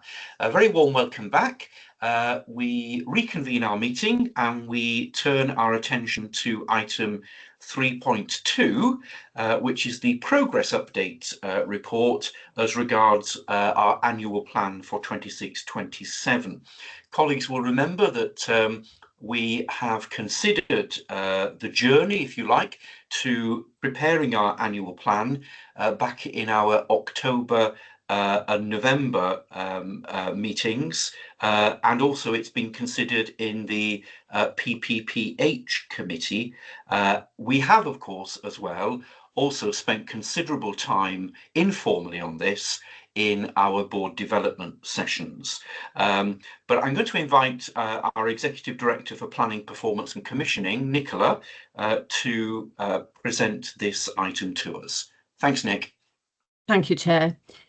So the paper covers a number of items and updates, the first of which, and building all of that work and delivering the process that we laid out in November that the Chair has referenced. The first element is around our local strategic framework. So we're asking the board today to ratify the extension of the Regional Partnership Board Health and Care Strategy up until 2029 to give us and the council that additional stable strategic framework within which to work as we develop our plans, and that also aligns with the statutory obligations to refresh the wellbeing and population health needs assessments and the market stability report. That proposal was approved by the RPB board in December and is here today for our board to ratify as a statutory body.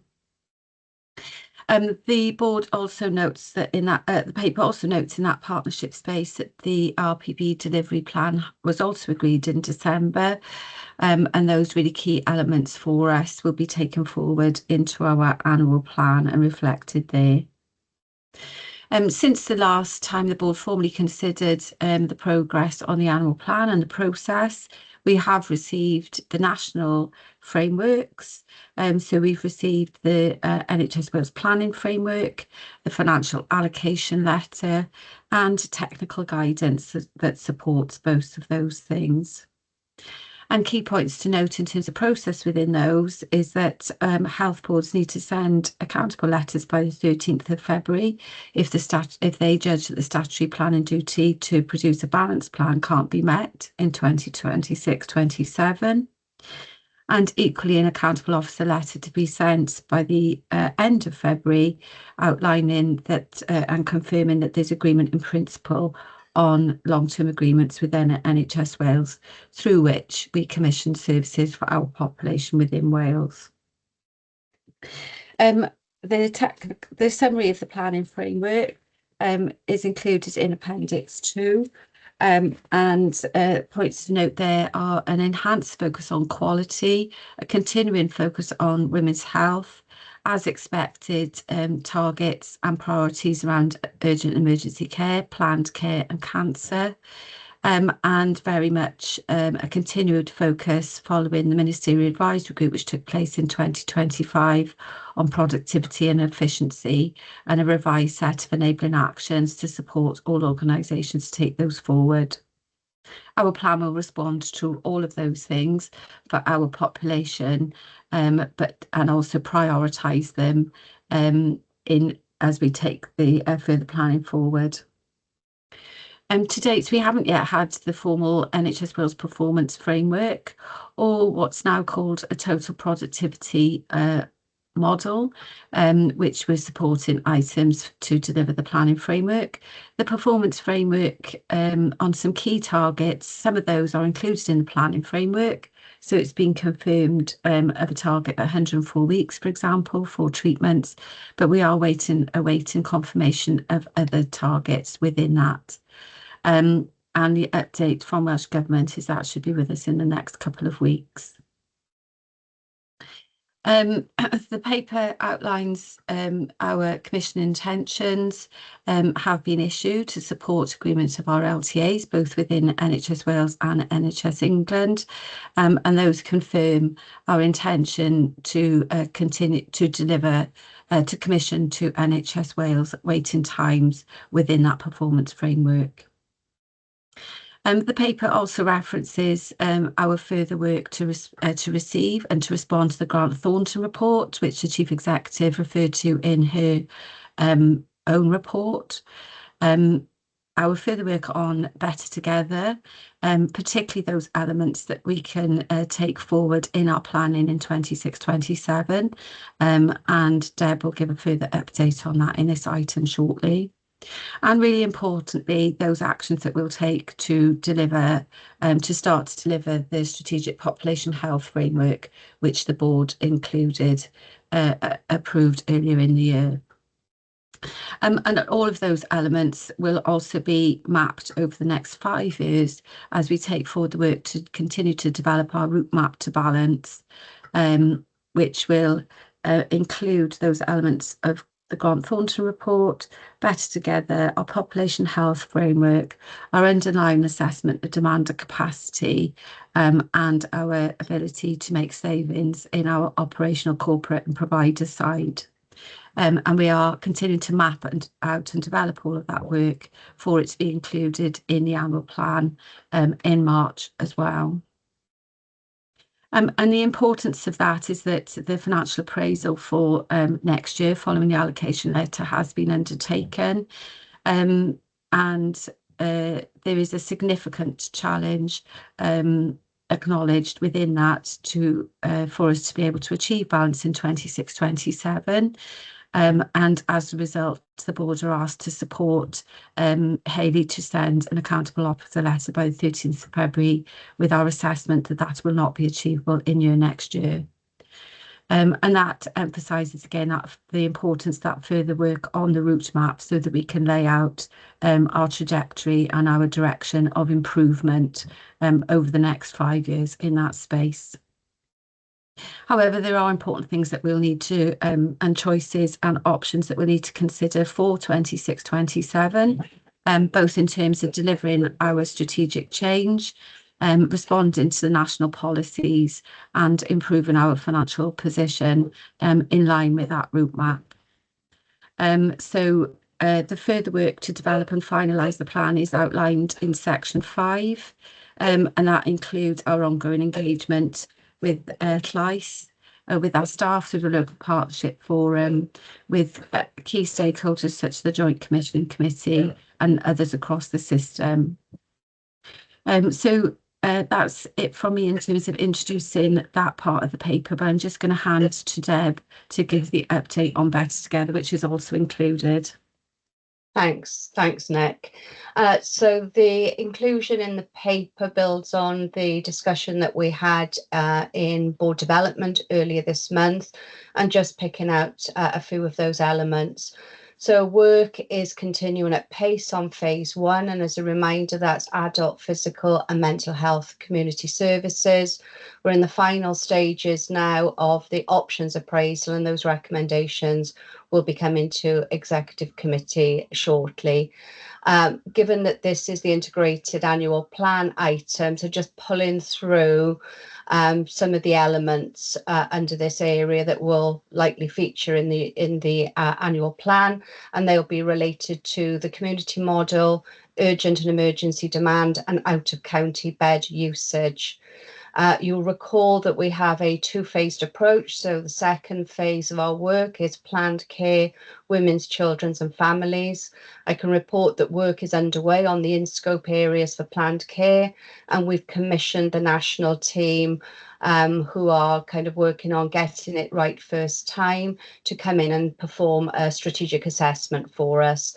That will include demand and capacity modelling, and all of that will be ready at the end of March this year. Also included in that, and therefore making its way into the integrated annual plan, will be a referral management business case. So that is being worked through at pace. And on the area of planned care, we have 2 stakeholder workshops organised for February.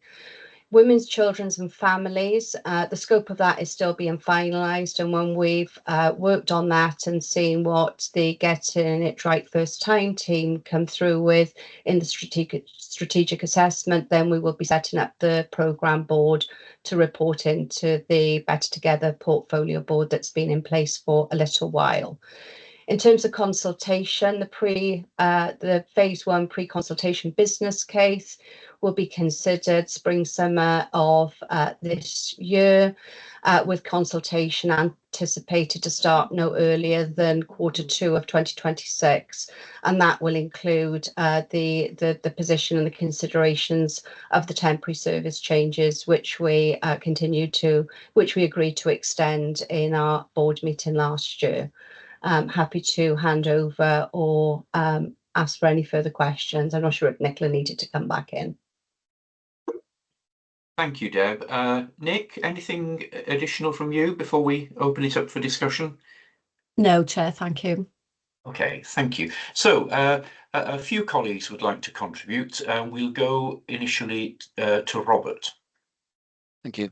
Huge amount of work going on here, ostensibly a one-year plan, but of course we all know that so much of our work covers longer time spans.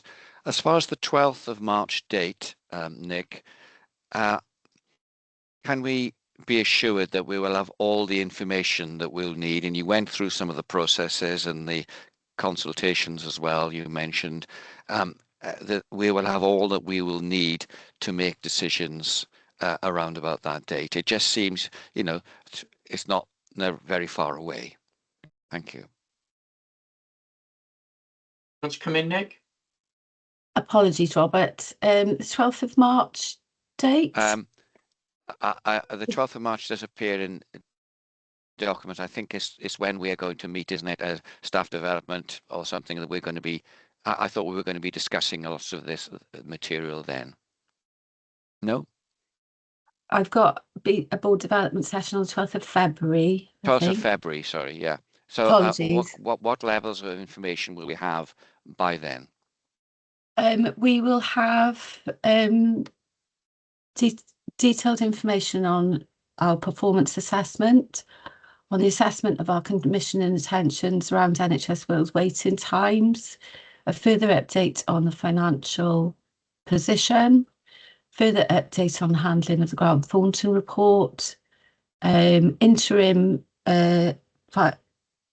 insights from the GIRFT work, and quite a bit of other detailed information on further choices we might want to make around savings, Robert.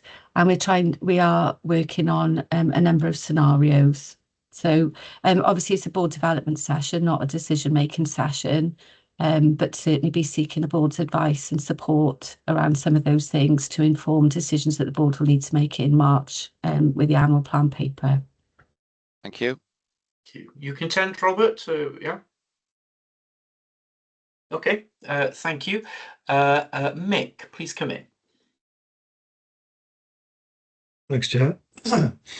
Nick, given the projected timescales of the progression of Better Together, as we've heard from Deb, it seemed to me as I read your update that moving closer to financial balance and next year's plan is going to rely to quite a significant degree on referral and commissioning changes to reduce costs. And you know, we know from this year's experience that those cost reductions can be very slow to feed through. So I just wondered, do we yet have a sense of what impact to expect to see next year from changes to commissioning and referrals? And you know, are we going to see those in the next financial period, or are we looking beyond that to subsequent years before those things start to feed through? The GIRFT work is proceeding at pace, focused on two areas, which obviously align with both Better Together and the Grant Thornton report and what we were intended to do on our annual plan anyway. So that's the referral optimisation at scale and the pathway redesign of our top 10 specialty areas by cost and activity. It's happening at pace. Like I say, we will need to understand those insights that they're bringing to us sort of in February and March. I think it's fair to say it will need more development in Q1 to actually really understand those impacts and to map that plan forward. I'm not sure we're going to have all of that, I'm totally honest, being buttoned down by the end of March, given that their report isn't due to be with us until the end of Q4. I would be very surprised if there wasn't impact into next year, but I would also be surprised if it isn't a 2 to 3 year programme of work to really maximise our full benefit, Mick.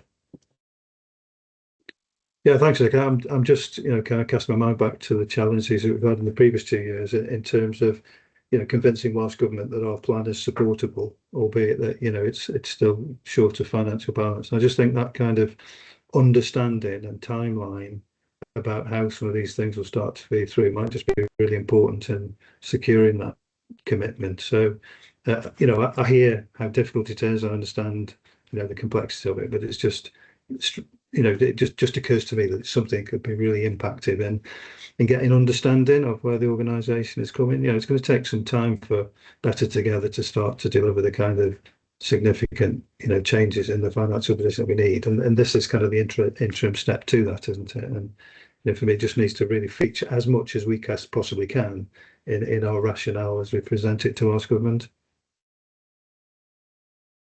Thank you, Mick. Nicola, do you want to respond to that observation, or? Nothing but agree with Mick. It's absolutely key for us. I think we just do have a timing issue with when we're going to receive the GIRFT report and when the plan needs to be completed by. So we will need to work that through with yourselves as the board in those 2 board development sessions in February and March. Thank you, Mick. Very important, helpful comments. Steve, please come in.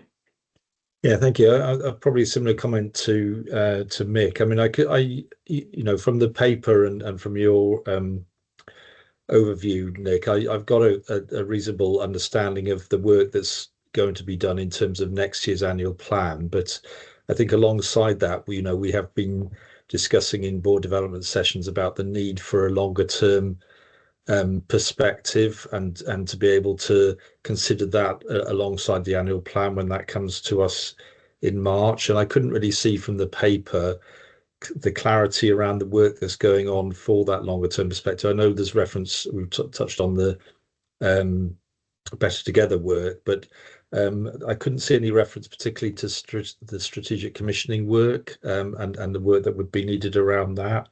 So it's really just seeking assurance, or in terms of managing expectations, that we will be getting a longer term perspective when we receive the annual plan in March. Thank you. Thank you, Steve. And something that you raise consistently with us. There's a number of jigsaw pieces that need to come together. So there's the work on Better Together. There's the work on the route map, which is wider than Better Together. So those are 2 long-term elements that we'll be discussing with the boards and will come through in the plan.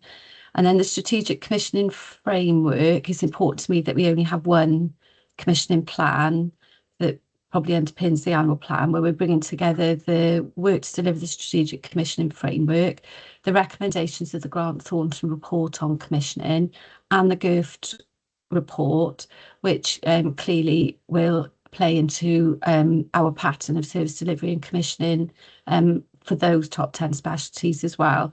So we will be bringing those 3 things together, but like I said, we've got a number of moving parts. But that longer that we will bring together to inform the annual plan that comes together in March. But it is really important, as I tried to explain in my introduction, that we do have that longer term view, so that we can map out the things that we will need to do to improve against the escalation criteria. So thank you for the question, and the answer is yes, we will map that out. Thank you, Nick. It's good to have that assurance. Steve, do you want to come back? No, thank you. Obviously, we'll continue to to work through this with you, alongside you. Thank you. Thank you. Hayley, would you like to comment?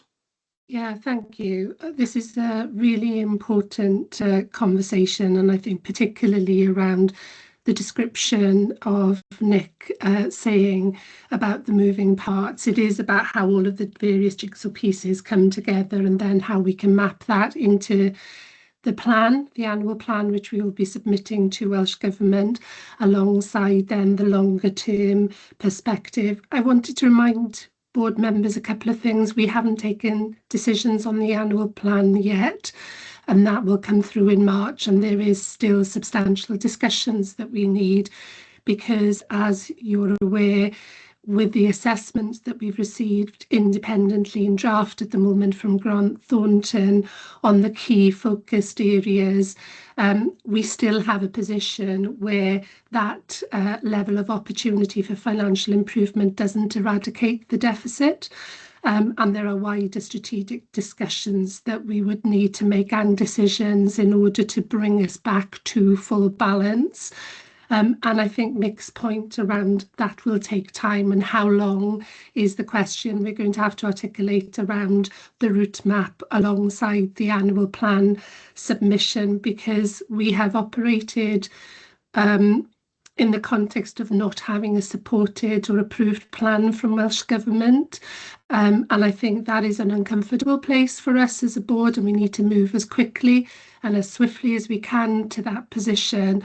But we've also got to make sure that the full board is happy to support the wider strategic decisions we would need to take in order to deliver that level of financial improvement and recovery.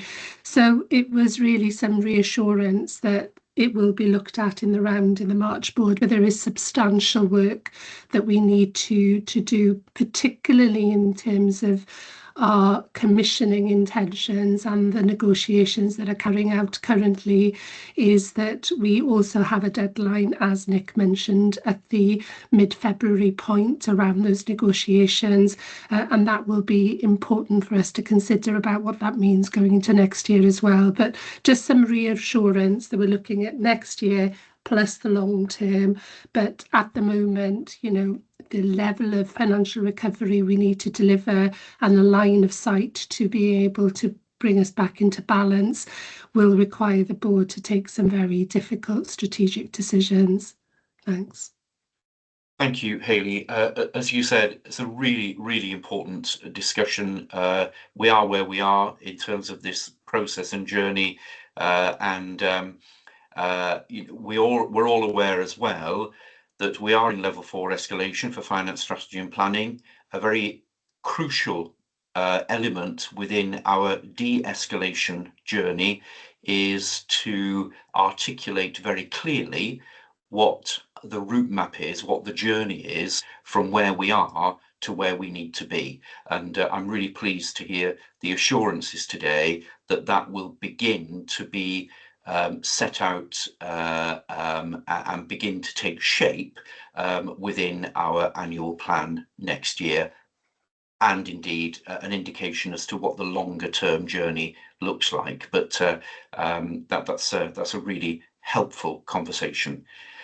I'll pause just in case anybody else wants to contribute, or if any of those colleagues that have already contributed wants to come back in and follow up anything. No. Therefore, we come to the recommendation, and it has several components as a composite recommendation. The first is that we ratify the extension of the health and care strategy to March 2029. We also note that the RPB has approved its delivery plan at its executive meeting in December 25. We note also the appraisal of the NHS Wales planning framework and our financial allocation. We note the further work on the route map to balance that's proceeding concurrently with the annual plan development. We recognise that based on the earlier assessment of the financial plan, as an organisation, we will not be able to meet the statutory planning duty to produce a balanced plan for 2026 27, and consequently, we support the accountable officer to send a letter that the organisation will be producing an annual plan for 26-27 by the 13th of February 26, in line with the Welsh Government deadline. In addition, we note the update on Better Together and that the intent for the pre-consultation business case is scheduled for consideration by our board during Q2, in line with the timetable that we discussed at board in our November 25 meeting.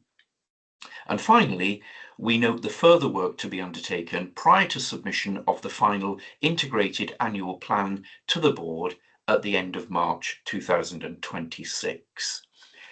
Colleagues, does anybody want to talk to that recommendation or any component of it? Does anybody want to indicate that they don't support the recommendation or any component therein? That therefore is approved. The recommendation is approved and supported unanimously. We now go to item 3.3, and our Director of Finance, Pete, is going to introduce to us the financial performance report for month 9. Over to you, Pete. Thank you.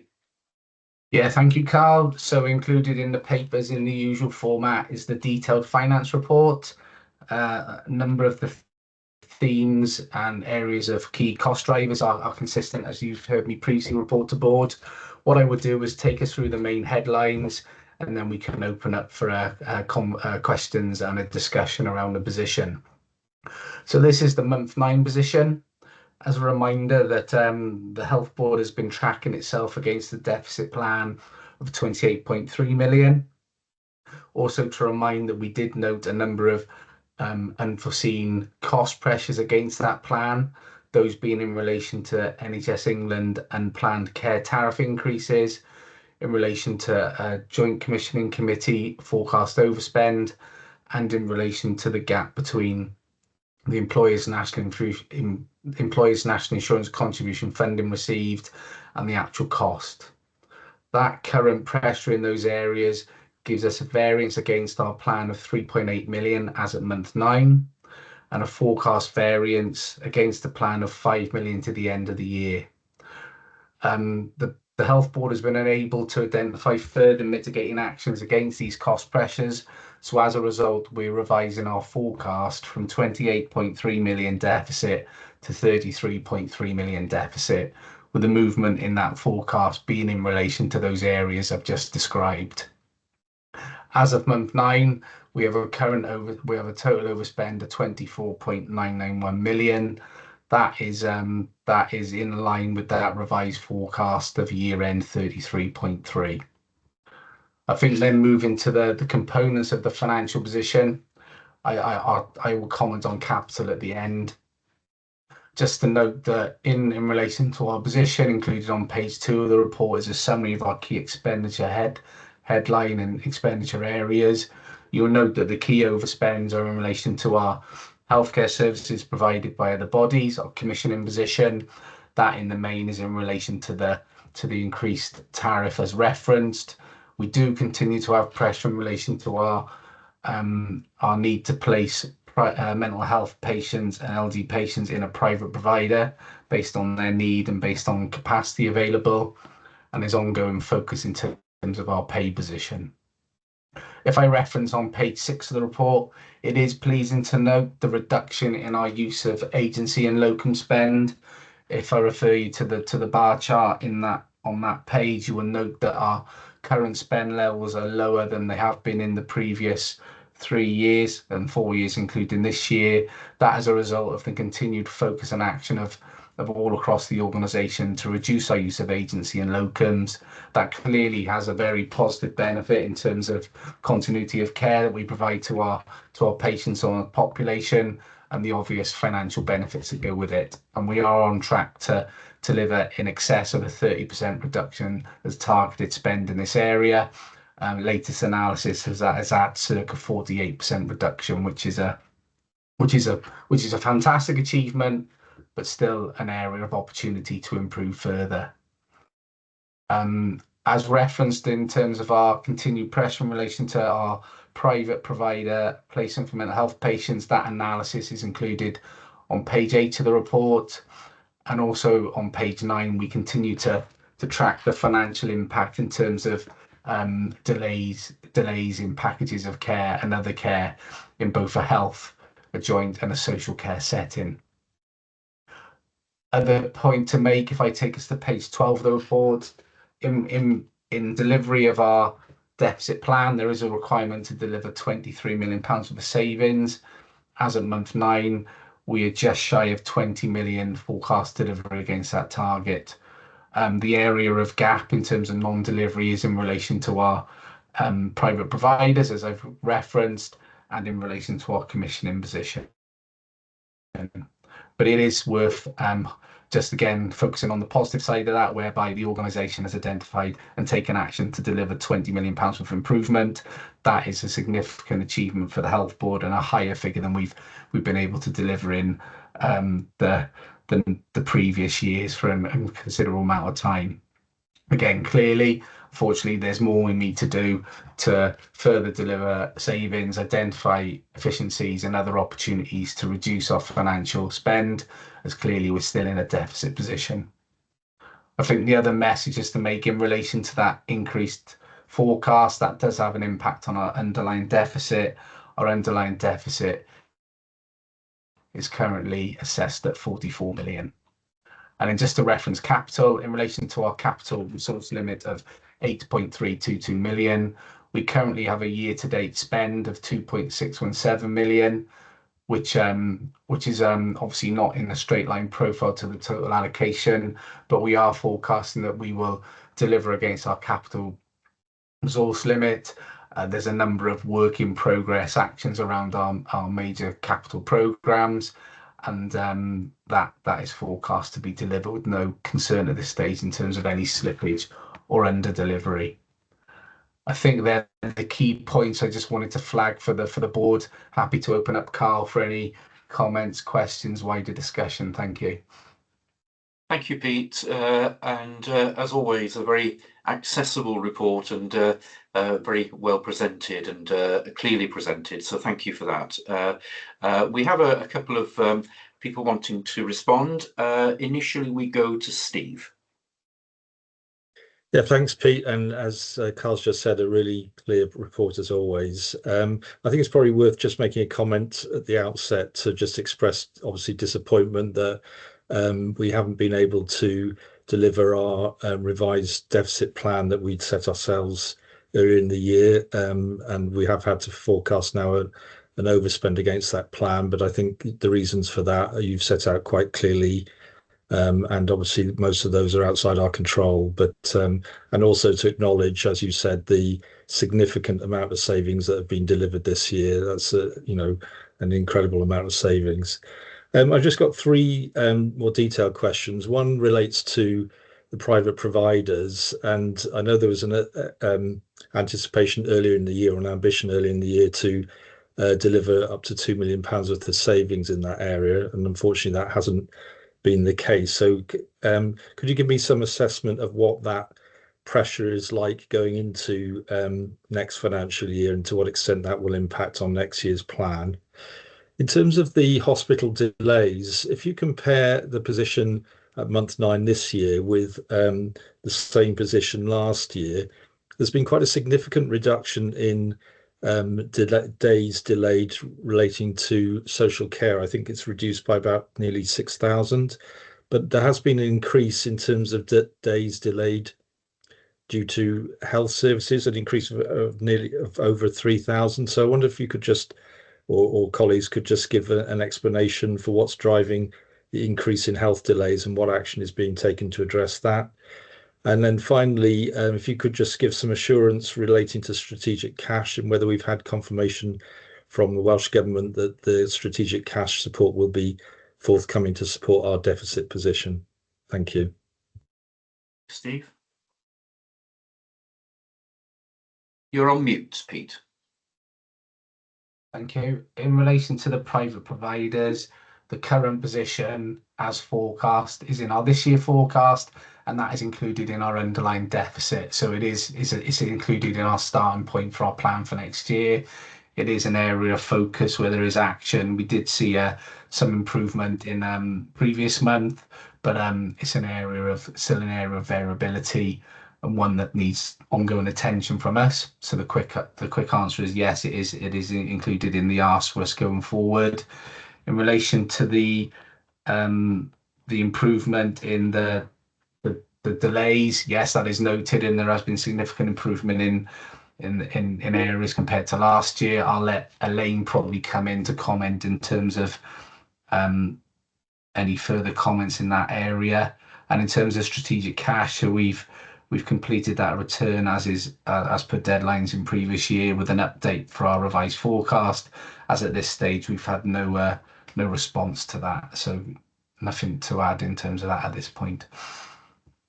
Elaine, would you like to respond as regards the increase in health-related delays, please? Yeah, thank you. It's a really important point, Stephen, and I think I recognise that throughout the year we have been able to see a reduction in our overall length of stay. So if we think about the total number of days delayed as a proportion of the total days stayed, we are seeing a reduction there. The improvement that social care has made has been more recent. We've seen that more sustained position in terms of health, but there's more that we need to do, particularly around our continuing healthcare assessments and our access to placements within the community for our population, as well as being able to reduce the amount of time that people stay within our community hospitals in particular. And we've got a real variation between different community hospital sites. So there's some very targeted pieces of work being undertaken in a couple of sites at the moment that have particularly proportionately long lengths of stay when compared to others similarly. I'm not sure that this is ever a piece of work that will finish for us. This is about a continuous shift towards valuing patients' time and enabling them to go home. I think the other thing that I would mention is how we combine this with some of our better together work, particularly the pieces of work that we need to do developing our integrated community teams and our community-based enablement teams to enable us to pull patients home and care for them at home quicker. So that's an ongoing piece of work. We've seen improvements in that since April, but there's far more that we need to do on there. So my immediate focus is making sure we've got equitable care between each of our community hospital sites, making sure that we are trying to reduce the amount of length of stay, particularly in community hospitals in England, and shift that back into Powys, as well as grow our community teams to significantly reduce the length of stay in hospital whilst waiting for care provision to be available. Steve, would you like to comment further or? No, thank you for those answers. That's really helpful. Thank you. Thank you. In which case we go to Mick. Thanks, Chair. Just an observation, really, building on your point, Carl, and some of the things that Steve said, and then a question, if I may. So, as you did, Carl, I think it's just important to start by acknowledging this, as ever, this is a very helpful, very clear, very comprehensive, very informative paper, and I think it sets out the scale of the challenge, honestly, transparently. It explains the key drivers of the deficit, and it clearly highlights that many of those are out with the organisation's direct control. And we heard in Hayley's CEO report that we've talked about a couple of times since that the Grant Thornton work suggests that we do by and large have effective grip and control, and there are no significant opportunities in year to improve the position, and that's cold comfort. But in a sense, it provides me with the assurance that our financial management arrangements are robust and appropriate, and that is what we've been asked to do when it comes to recommendations. But this kind of whole conversation and conversations we've had in board development days just kind of draws me to the conclusion there's no credible in-year route to financial balance, and more substantive solutions sit in the medium to long-term transformation service reconfiguration. And I might be stating the obvious, but I think it's important to, many of these conversations we have take place behind the scenes. We're here in the public domain. I think it's just important to set out that position from my perspective, and I think others would perhaps agree. But so against that background, Pete, you alluded to the ongoing focus on the in-year position. Just be helpful for us to understand what the realistic best case and worst case outturns are for this year now, and just to get a sense of whether there are any further mitigation actions available, however limited, that could help constrain the position whilst the transformation work and the Grant Thornton work starts to bed in. Yeah, thank you, Mick. So our forecast is 33.3 million. So that is our forecast position. As always, you do manage an element of risk and hopefully opportunities within that position. They're included in the report under that relevant table. We know that we've implemented a number of enhanced controls around our pay position and around our non-pay position, and they continue to be in place, with that encouragement for all budget holders, all people with responsibility for committing expenditure, to minimise that as far as possible, clearly without having an impact in terms of patient care and the quality of care that we deliver. I'm not sure if there's anything more to add on that, or if there's any specifics within that, but we will continue to take any learning from the Grant Thornton report, as Hayley's alluded to, that the general comments made, but any areas of strengthening, any areas that we will look to implement, we will do that as soon as possible to deliver any further benefit in this year or add any further mitigation against our forecast position. Clearly, if there are opportunities to improve that and to reduce that between now and the 31st of March, we will take that action. Yeah, thanks, Pete. I'm just looking for that reassurance that we're not accepting the position, and that there's that continued focus. Yeah, absolutely. Yeah, thanks, mate. Continue to drive on. Yeah, thank you. Thank you. So we go to Ronnie. Please come in, Ronnie. Thanks, Carl. Pete, as always, a very helpful report. I think my question, though, is probably for Elaine. I'm looking at page 8 and the reference to LD and MH costs staying consistent, which is primarily driven by high-cost PQ placements.